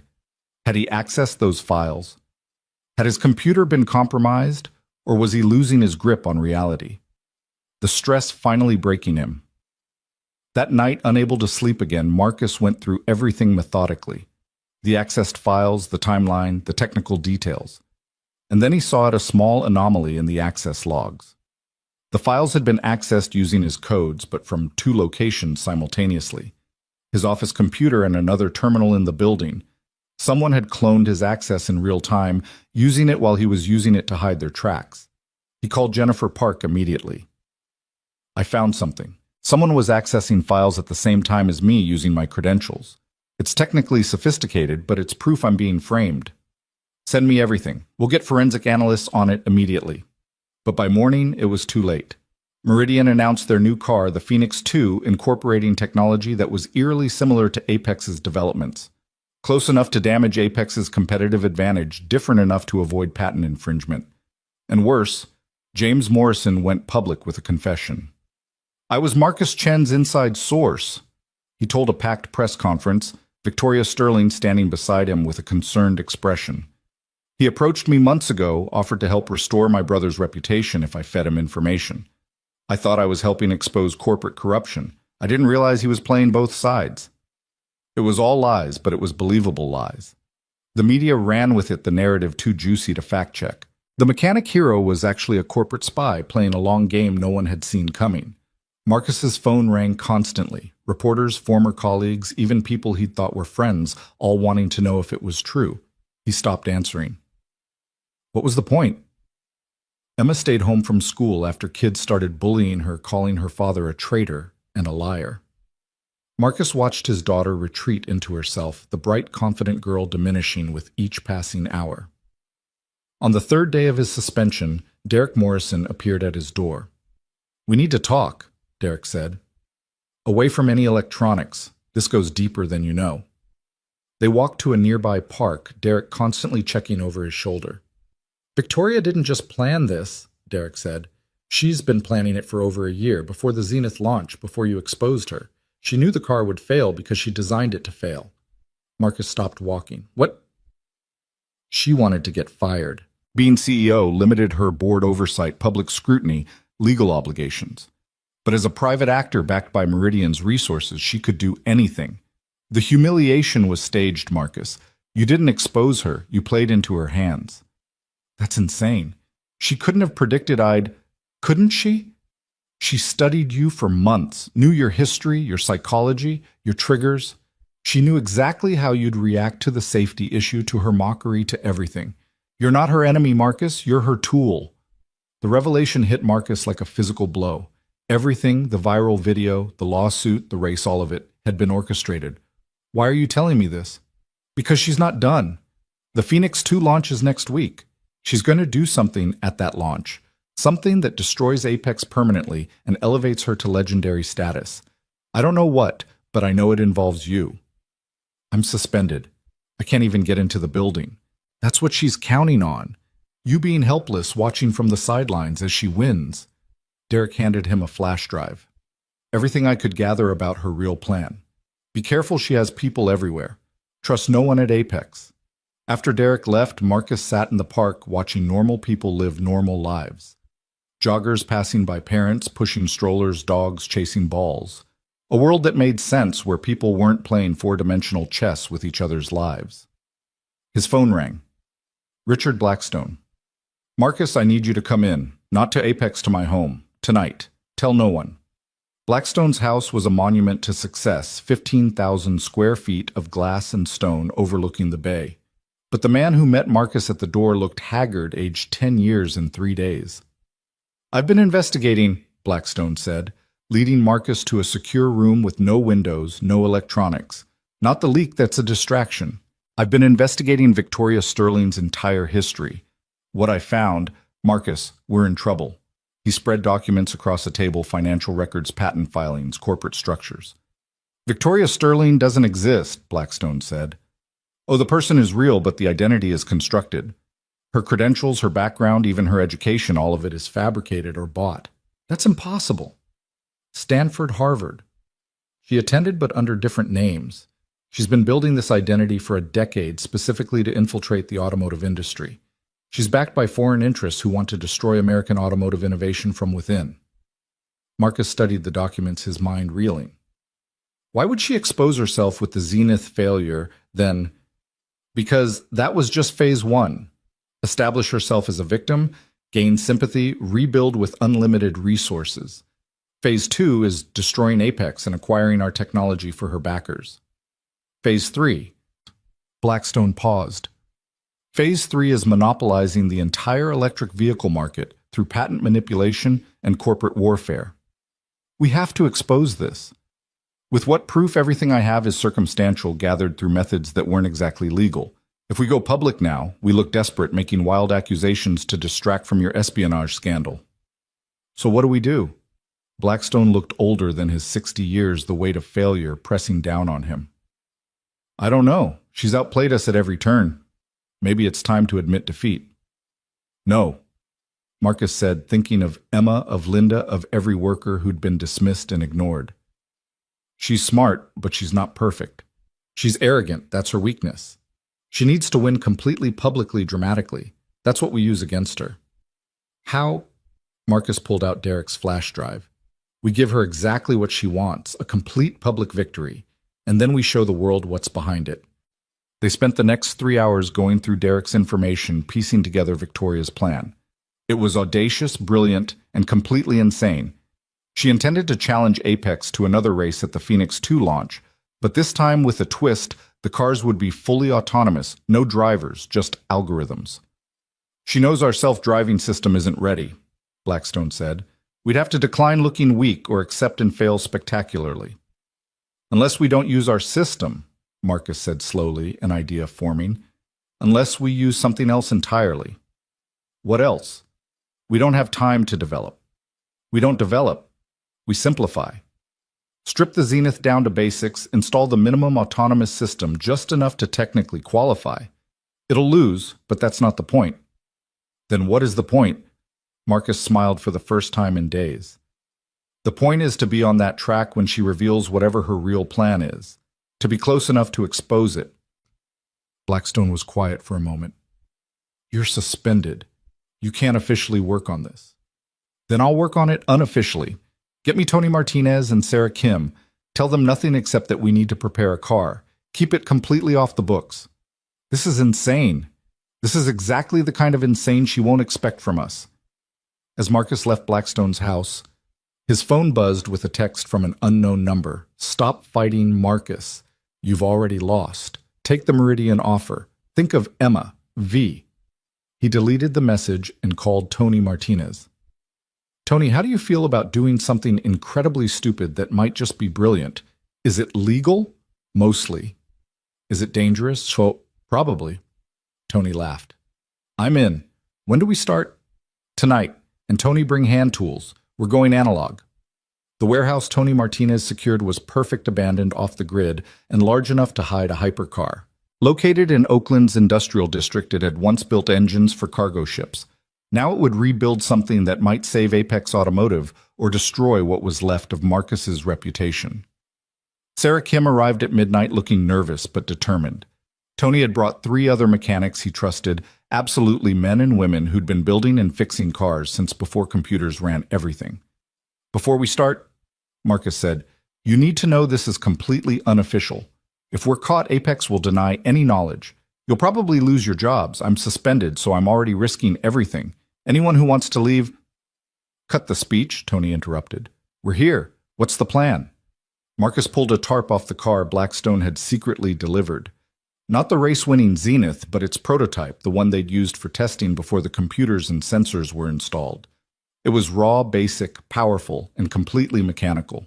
"We're going to make this car do something impossible," Marcus said. "We're going to make it drive itself without any modern autonomous systems." Sarah laughed. "That's not impossible. That's insane. You need LiDAR cameras, machine learning algorithms." Or, Marcus interrupted, "we need to think differently. What if the car doesn't need to be smart? What if it just needs to follow a predetermined path perfectly?" He pulled out blueprints he'd drawn by hand, no digital copies that could be hacked or traced. The Phoenix 2 launch is at Meridian's test track. It's a closed-course known variables. We don't need the car to think we need it to execute a perfect routine, like a player piano performing a song. Tony studied the blueprints, his expression shifting from skepticism to interest. Mechanical programming, like the old automatons. Every turn, every acceleration physically programmed into the system. Exactly. We mapped the course program, the exact movements needed, and let physics do the rest. No computers to hack, no algorithms, to fail, just pure mechanical precision. "It'll never beat Victoria's car, Shum," Sarah pointed out. "It doesn't need to beat it. It just needs to be on the track when she executes whatever her real plan is." They worked through the night, then the next, then the next. Marcus barely saw Emma leaving her with Mrs. Rodriguez and hating himself for it. But something drove him forward, not revenge, not pride, but a growing certainty that Victoria's plan was bigger and more dangerous than anyone realized. The mechanical programming system they developed was brilliantly simple. Every action the car needed to take was encoded onto a series of custom cams and gears, like a massive music box. Turn the key, and the car would execute its routine perfectly, every time, as long as nothing unexpected happened. "One piece of debris on the track, and this whole thing fails," Sarah warned during a test run. "Then we better hope for a clean track." On the fourth night, while Marcus was adjusting the steering mechanism, Derek Morrison arrived. He looked terrified. "She knows," he said without preamble. "Victoria knows what you're doing." Marcus's blood went cold. "How?" "She's had your daughter's school under surveillance. Noticed you weren't picking her up, traced your movements. She knows about this warehouse." Marcus grabbed Derek's shirt. "If anything happens to Emma, she won't hurt her. That's not her style. But Marcus, you need to know what she's really planning at the launch." Derek pulled out a tablet showing technical specifications that made Marcus's stomach drop. The Phoenix 2 isn't just autonomous. It's equipped with a new kind of System 1 that can hijack other vehicles' computers.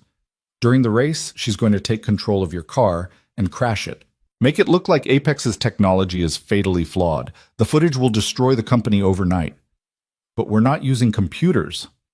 Marcus stopped realizing. "She doesn't know that. Even if your mechanical system works, she has a backup plan.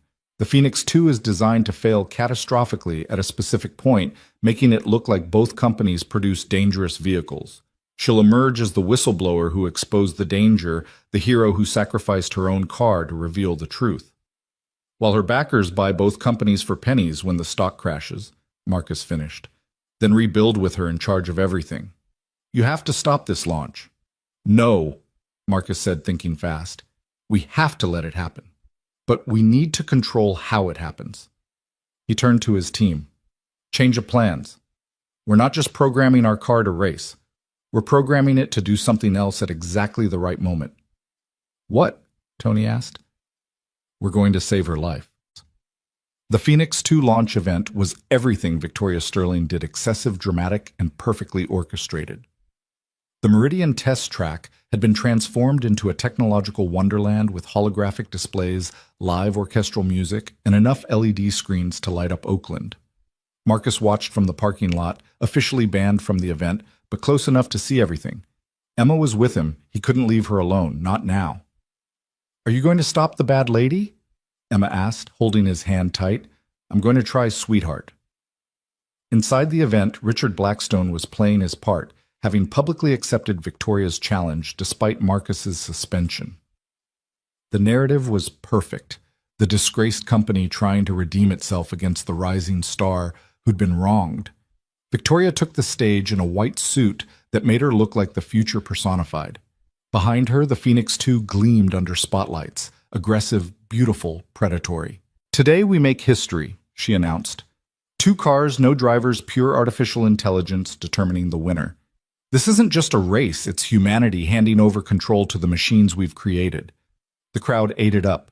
Tech journalists typed frantically live streams, accumulated millions of viewers, and somewhere in foreign capitals, Victoria's backers watched their plan unfold.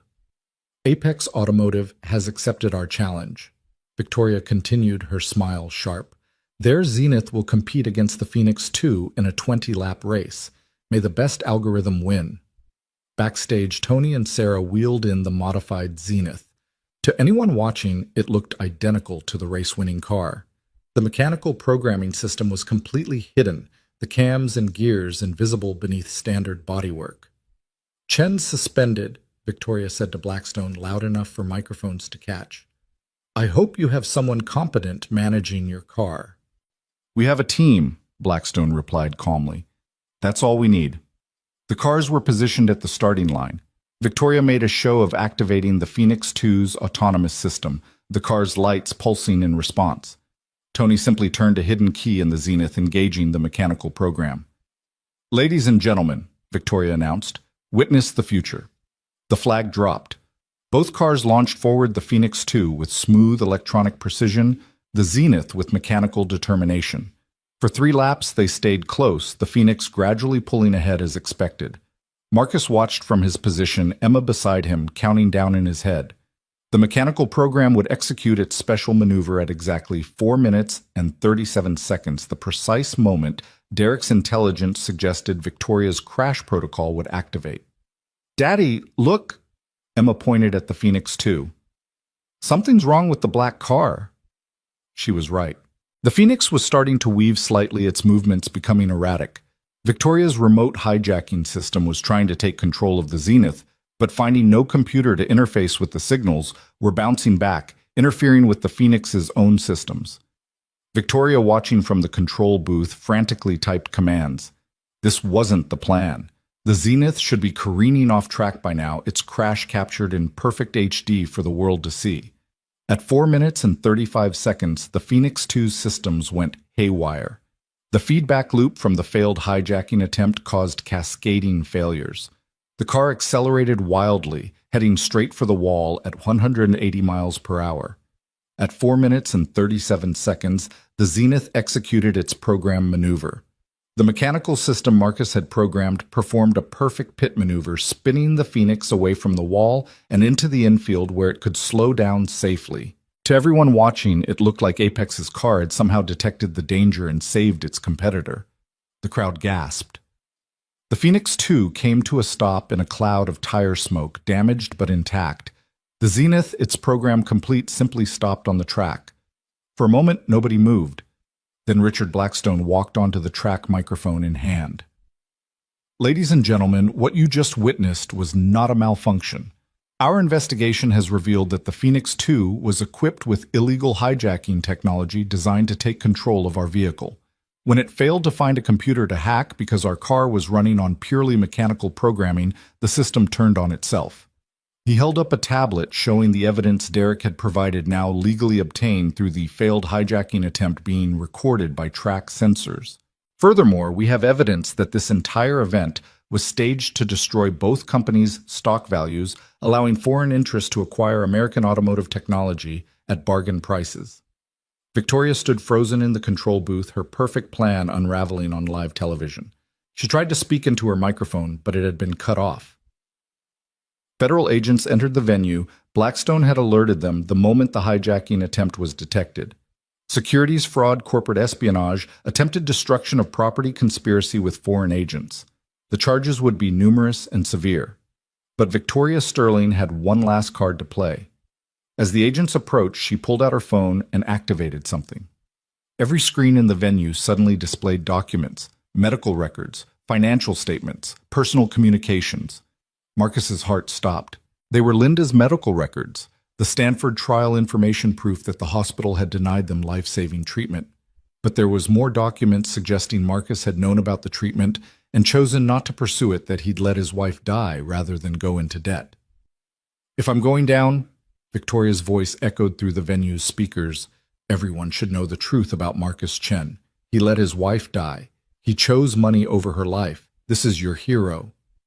The crowd turned to look at Marcus, who had walked onto the track with Emma.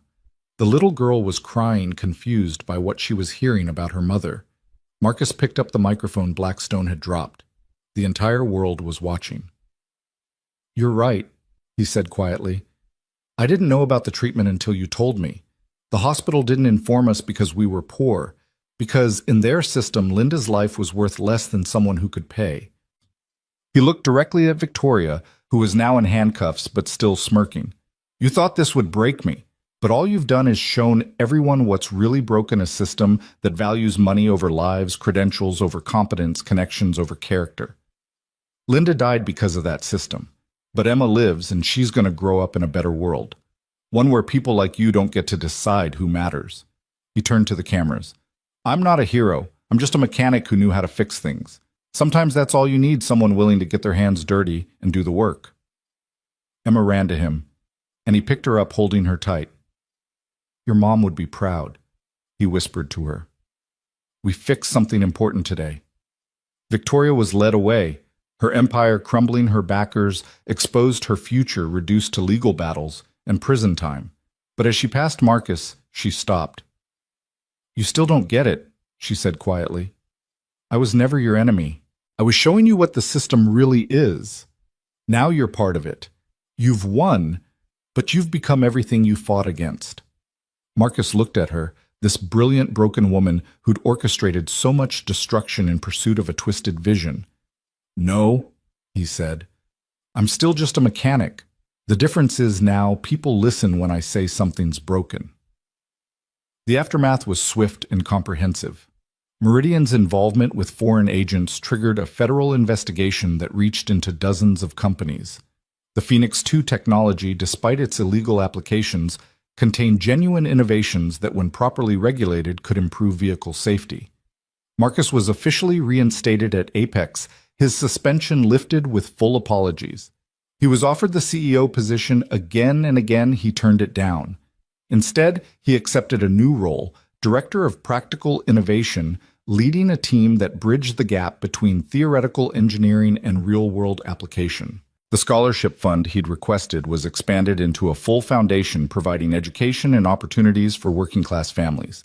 The first recipient was a young woman from Detroit who'd been fixing cars since she was 12 but couldn't afford engineering school. Emma returned to school with her head held high. The bullies who'd tormented her now wanted to be her friends, but she chose carefully, remembering who had stood by her when things were hard. One evening, 3 months after Victoria's arrest, Marcus and Emma visited Linda's grave. They brought flowers and the news that the medical system was under investigation, that reforms were being proposed to ensure treatment information was shared regardless of economic status.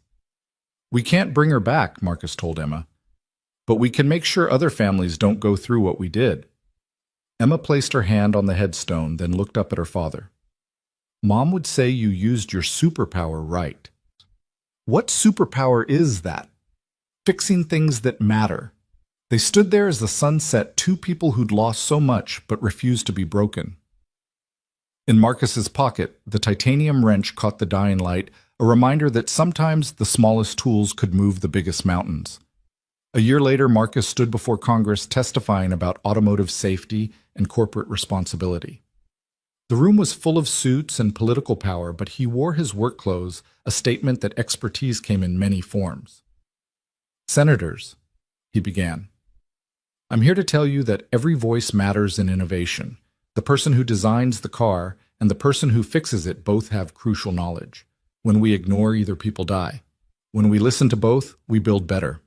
Behind him sat Emma, now 11, working on homework, but occasionally looking up to watch her father. She was designing her own engine modification, something that would improve fuel efficiency using principles she'd learned not from textbooks but from watching her father work. The senators asked complex questions about technology regulation and corporate structure. Marcus answered simply, directly, without jargon or pretense. When one senator, known for his dismissive attitude toward working-class testimony, tried to undermine Marcus's credibility, the mechanic simply pulled out the titanium wrench. "Senator, this tool has fixed more problems than any algorithm or MBA program. Not because it's special, but because the hand holding it knew what to do. That knowledge, practical, earned, proven, deserves the same respect as any degree." The room was quiet.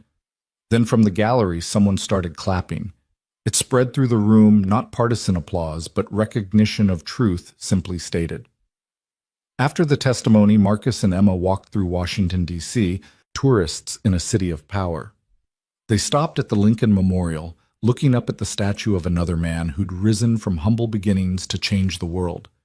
"Think you'll ever be famous like him?" Emma asked. "I hope not," Marcus said. "Famous people can't fix things quietly. They have to make speeches and wear suits."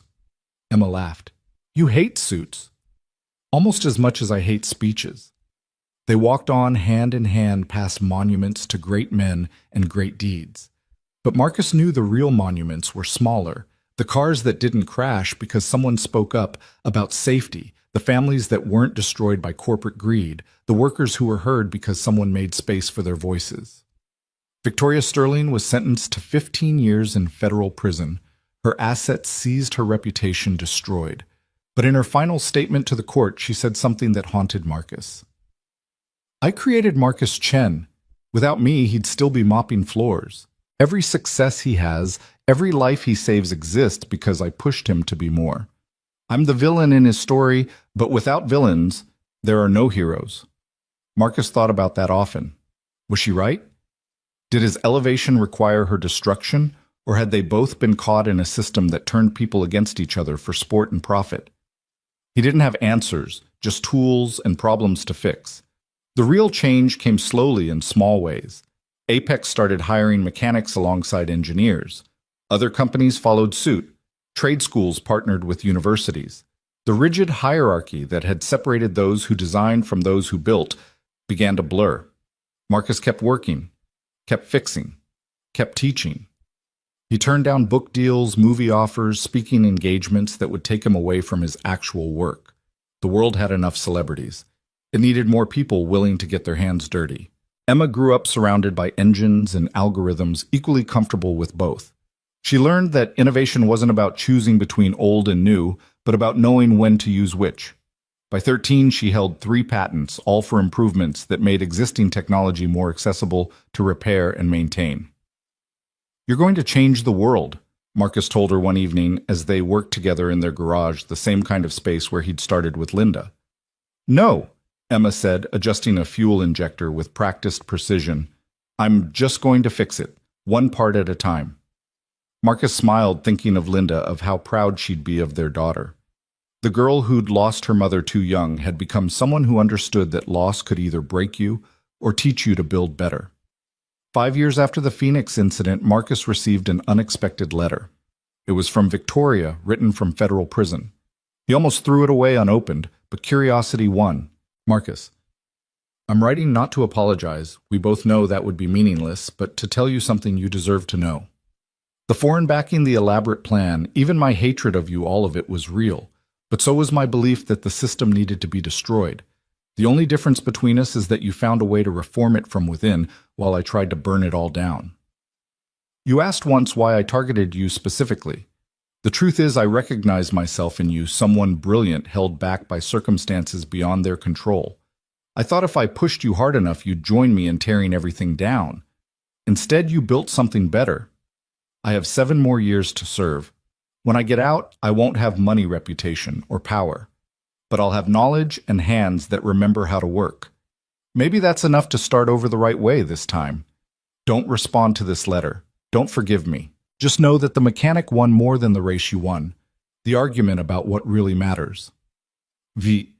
Marcus read the letter twice, then filed it away. Redemption wasn't his to give or withhold. Victoria would have to find her own path, just as he'd found his. The story could have ended there, the hero victorious, the villain defeated, lessons learned all around. But life wasn't a story with neat endings. It was an engine that kept running, needing constant maintenance, occasional overhauls, and someone willing to listen when it made strange noises. Marcus kept listening, kept working, kept teaching Emma and others that every person had value, every skill mattered. And sometimes the most important fixes happened not in boardrooms or courtrooms, but in garages where people still believed that broken things could be made whole. The titanium wrench sat on his desk, no longer carried, but never forgotten. It had become a symbol not of his victory, but of something simpler. The power of tools in willing hands, the dignity of work done well, and the truth that fixing things, real things, mattered more than all the money and power in the world. Because in the end, Marcus Chen wasn't famous for humiliating a CEO or exposing corporate corruption or winning an impossible race. He was famous for something much simpler and much harder. He'd fixed something everyone else thought was irreparably broken, the belief that ordinary people could change the world, and that more than any trophy or title was his real superpower. Years passed. Emma went to MIT, but she spent her summers working in garages, her hands as comfortable with grease as they were with equations. She built things that worked, that lasted, that could be fixed by normal people with normal tools. Marcus aged his hands, becoming arthritic, his back protesting the years bent over engines. But he kept working, training the next generation, teaching them that knowledge came in many forms, and wisdom often wore coveralls. He never remarried, though there were opportunities.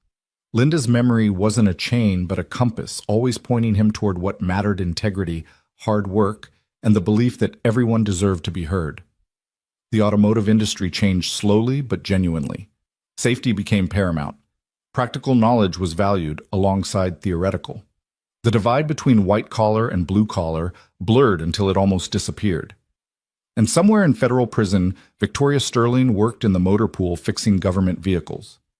Her hands finally learning what her mind had always dismissed, that there was honor in honest work genius, in simplicity and redemption, in the willingness to start over.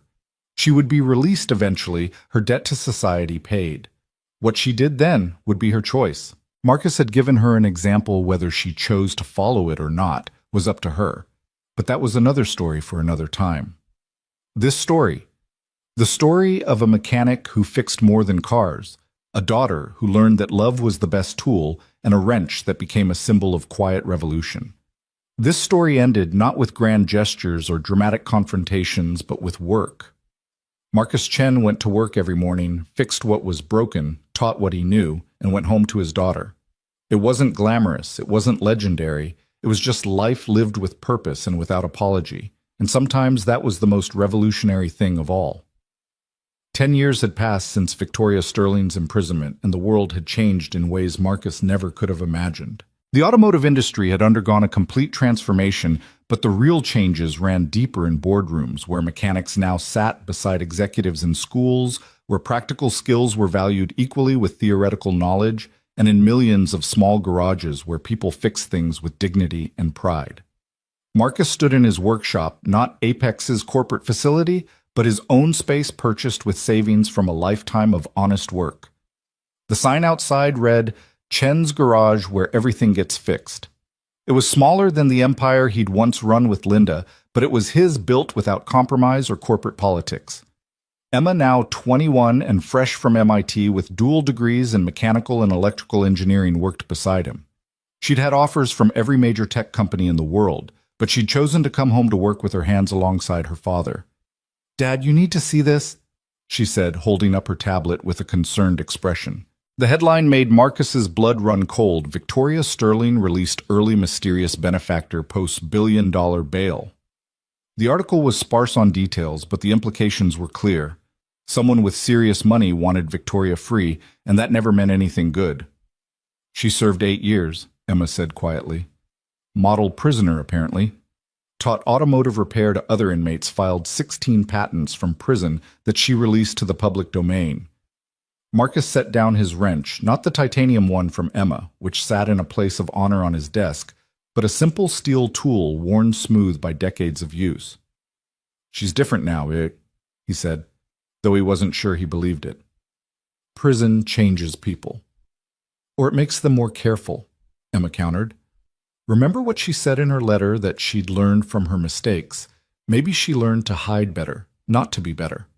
Before Marcus could respond, his phone rang. The number was unknown, but somehow he knew who it would be. "Hello, Marcus." Victoria's voice was different, older, rougher, without the polished edges that money and power had once provided. But underneath that brilliant, dangerous mind was still there. "Victoria, I heard you were released." "Released and relocated. I'm back in San Francisco. I wanted you to know, not as a threat, but as a courtesy. We're going to be in the same city again." "What do you want?" "To show you something. Tomorrow noon at the Old Meridian test track. Come alone." That sounds like a trap. Everything sounds like a trap when trust is broken. But Marcus, I've had 8 years to think about traps and victories and what really matters. Just come see what I've built. Then you can decide if I'm still your enemy. The line went dead. Emma looked at her father with worry. "You're not actually going, are you?" Marcus thought about it for a long moment. The smart move was to stay away to let the past remain buried. But something in Victoria's voice, a weariness that matched his own, made him curious. "I have to. If she's planning something, I need to know." "Then I'm coming with you." "Emma." "Dad." "I'm not 10 anymore. I'm your partner now in the garage and in whatever this is. We face it together." Marcus looked at his daughter, brilliant, brave, and stubborn as her mother, and nodded. They would go together. The Meridian test track had been abandoned for 5 years, a casualty of the scandal that had destroyed the company. Weeds grew through cracks in the asphalt, and the grandstands were covered in graffiti. It was a monument to corporate ambition brought low. Victoria was waiting in the center of the track, but she wasn't alone.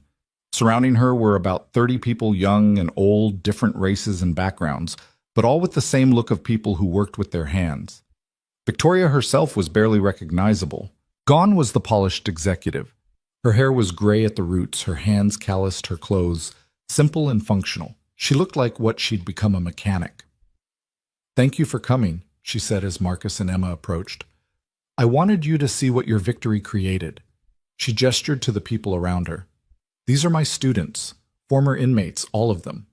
People the system threw away just like it once threw you away, Marcus. I've been teaching them what I learned, not the corporate games or the manipulation, but the real skills. How to fix things, how to build, how to matter." An older black woman stepped forward. "Ms. Sterling taught me to rebuild transmissions. I was in for theft stealing to feed my kids. Now I've got a job lined up at Ford. My kids are proud of me instead of ashamed." A young Latino man added, "She didn't just teach us mechanics. She taught us that we weren't worthless just because we'd made mistakes, that we could build something better." Marcus studied Victoria's face, looking for the angle, the manipulation. But all he saw was exhaustion and something that might have been genuine remorse. "Why?" he asked simply. Victoria laughed, but it was hollow, without her old sharp edge. "Because you were right about everything. The system, the value of practical knowledge, the importance of every person. I spent 3 years in prison hating you for being right. The next 5 I spent trying to become someone who could deserve being right too." She walked over to a covered vehicle at the edge of the track. "But I also wanted to show you this." She pulled off the cover, revealing a car unlike anything Marcus had ever seen. It was beautiful in its simplicity. Clean lines exposed mechanical elements that were functional rather than decorative, designed to be understood and repaired by anyone with basic knowledge. "The Phoenix 3, Victoria said. "But I call it the Prometheus. Built entirely by ex-inmates using recycled parts and open-source designs. It costs $15,000 to build and can be maintained with tools from any hardware store. It's my apology to the world technology that empowers instead of enslaves." Emma walked around the car, her engineer's eye taking in every detail. "This is brilliant," she said quietly. "It's everything modern cars should be: efficient, repairable, accessible." "Your daughter has your eye for truth," Victoria said to Marcus, "though I suspect she got that from her mother, too." The mention of Linda made Marcus tense, but Victoria raised her hand peacefully. "I know I used your wife's death against you. That was unforgivable. But I need you to know something: the information about the Stanford trial was real. I've spent the last 3 years of my sentence working with lawyers to expose similar cases. 17 families have received settlements because of the precedent your case set. Linda's death meant something, Marcus. It changed things. Marcus felt tears threatening the old wound still capable of fresh pain. Emma took his hand, grounding him in the present. "What do you want from us?" Emma asked, her voice steady, where Marcus's would have wavered. "Nothing," Victoria said. "I wanted you to see that your victory wasn't just over me, it was for everyone like your father who'd been dismissed and ignored. I'm not asking for forgiveness or friendship. I'm just asking you to know that the mechanic won more than a race. You won the war for what matters." She turned to walk away, then stopped. "Oh, and Marcus, that mysterious benefactor who posted my bail. It was a collective thousands of small donations from mechanics, janitors, line workers. People who believed that if I could change, anyone could. I'm not sure if that's justice or irony, but it's what I have to work with." As Victoria and her students prepared to leave, one more person emerged from the group, someone Marcus hadn't expected to see. Derek Morrison. The former lead engineer looked healthier than he had in years, the arrogance replaced with something approaching humility. "Chen," he said simply, "I owe you an apology. Several, actually. You tried to help at the end. Too little, too late. But Victoria found me after her release, gave me a chance to do better. I've been teaching the engineering side while she handles the practical. Turns out when you combine both without ego getting in the way, you create something special." Marcus looked at the group. Former enemies, former prisoners, former nobodies all working together to build something that mattered. It was everything he'd fought for achieved not through corporate mandate, but through individual choice and collective effort. "The Prometheus," Marcus said to Victoria. "You're going to produce it." "We already are. Small-scale local manufacturing, completely open source. No patents, no corporate structure, just people building cars for people. It's not about money anymore, Marcus. It's about proving that your way, the mechanic's way, was right all along." That evening, Marcus and Emma worked in their garage in comfortable silence, processing what they'd seen. Finally, Emma spoke. "She's changed." "Maybe, or maybe she's just evolved her game." "Does it matter?" Emma asked. "If the result is good, does the motivation matter?" Marcus considered this. "Your mother would say that redemption isn't about the past, it's about choosing better in the present." "Then maybe we should judge Victoria by what she builds now, not what she destroyed before." The wisdom of youth, Marcus thought, or perhaps the wisdom of someone who hadn't been personally burned by Victoria's previous incarnation. A month later, the first Prometheus cars began appearing on San Francisco's streets. They were unglamorous, functional vehicles that did exactly what they promised, provided reliable, fixable transportation for people who needed it.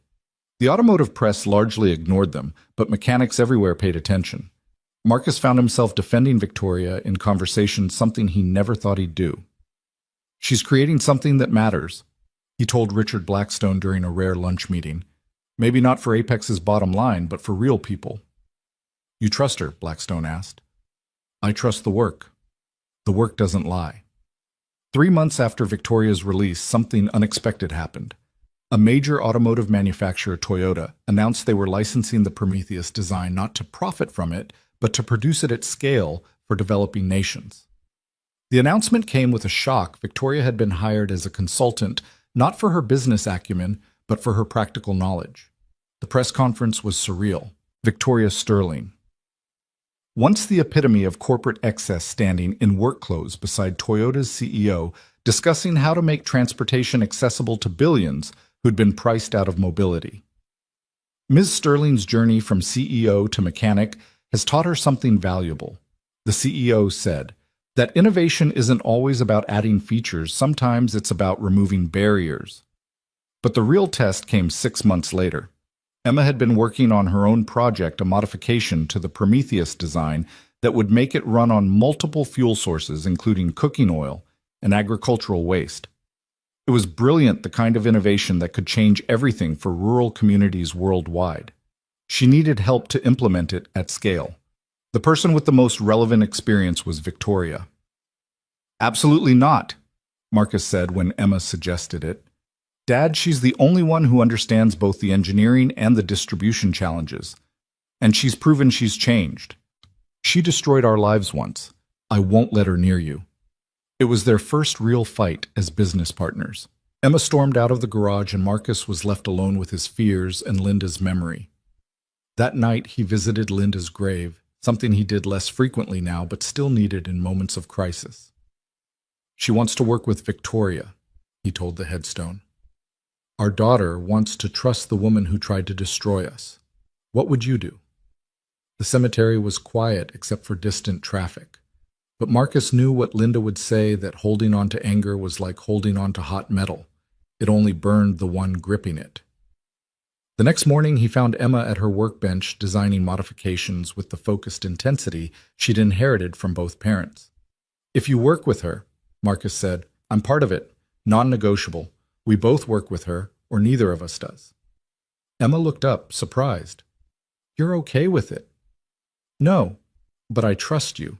And maybe it's time to see if Victoria's redemption is real or just another performance."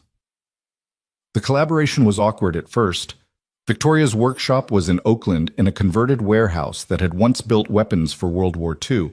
Now it built hope for people who'd been written off by society. "The Chen family," Victoria said when they arrived. "Together. Linda would be proud." "Don't," Marcus warned. "You don't get to invoke her memory." "You're right. I apologize." They worked in tense cooperation, Emma's innovation bridging the gap between Marcus's distrust and Victoria's expertise. The multi-fuel system was complex but achievable, requiring both theoretical understanding and practical problem-solving.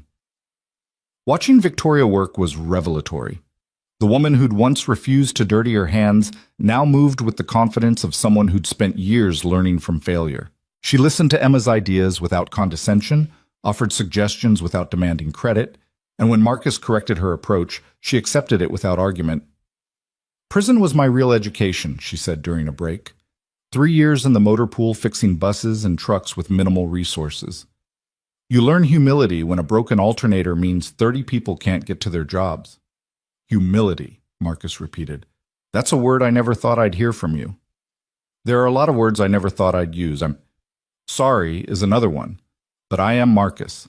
Sorry for what I did to you, to Emma, to everyone I stepped on while climbing a ladder that led nowhere." Emma, ever the peacemaker, shifted the conversation to technical matters. But something had changed in the workshop's atmosphere. The past wasn't forgotten, but it was no longer the only thing in the room. 2 weeks into the collaboration, they had a breakthrough. Emma's multi-fuel system worked, but it required a component that would add $5,000 to the cost, defeating the purpose of an affordable car. "We need a different approach," Emma said, frustrated after another failed test. Victoria studied the problem, then looked at Marcus.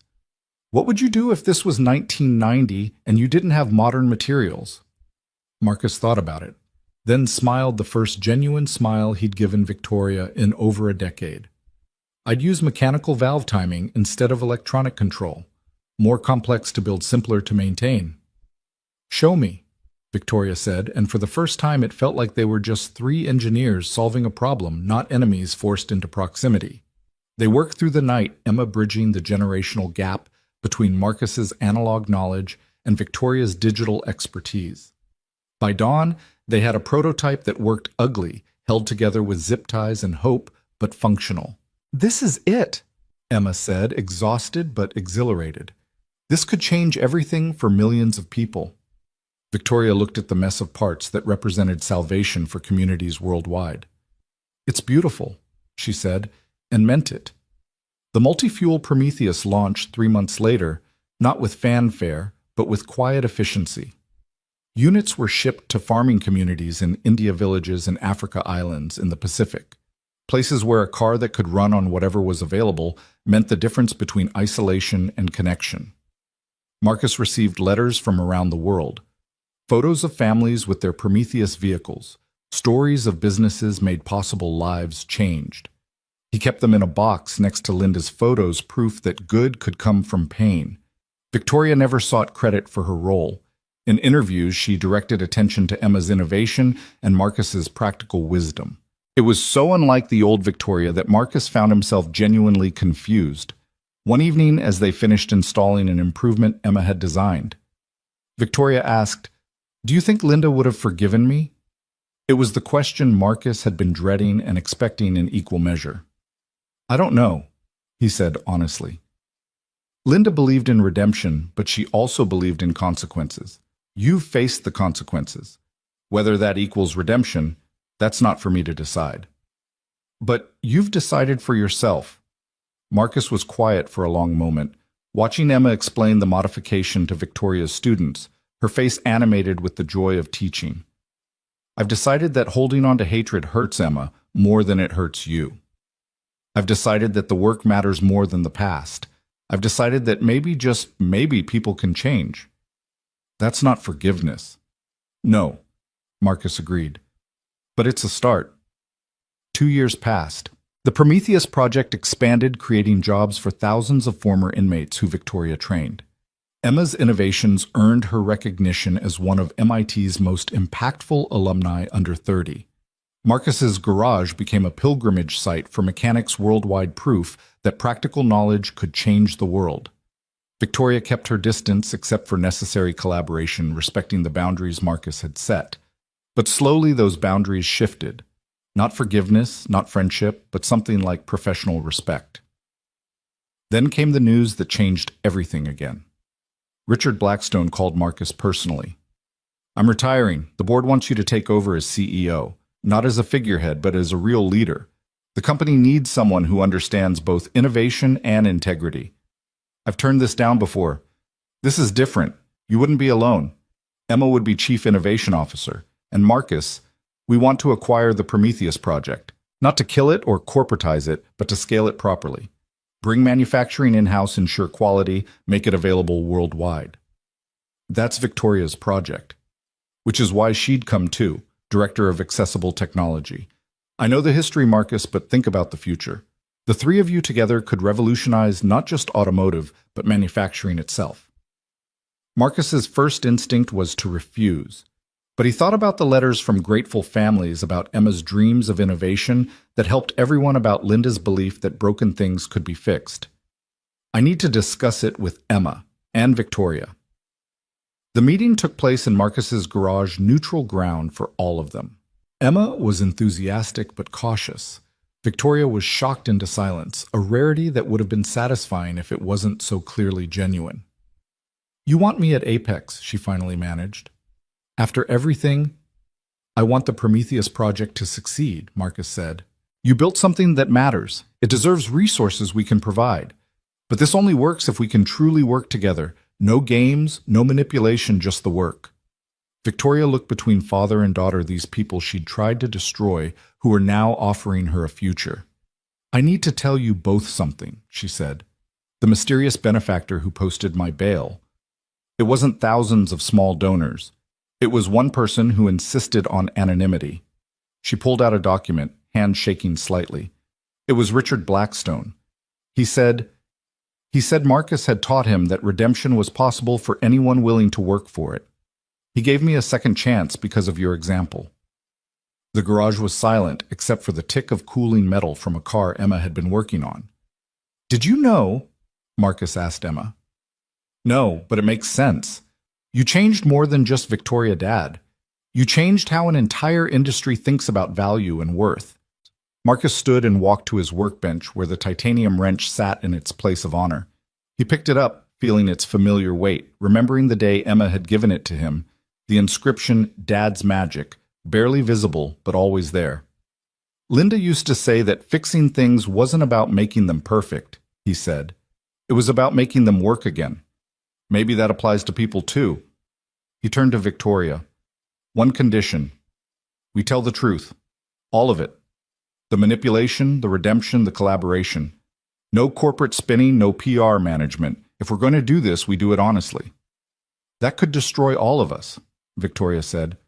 The full truth about what I did, what you went through, what we've built, since people might not understand. Then we make them understand, Emma said. By showing them what's possible, when enemies become allies, when the system changes to value everyone, when fixing things matters more than maintaining appearances. Victoria extended her hand to Marcus, not the manicured hand of a CEO from years ago, but the calloused hand of someone who'd learned to work. Marcus looked at it for a long moment, then shook it.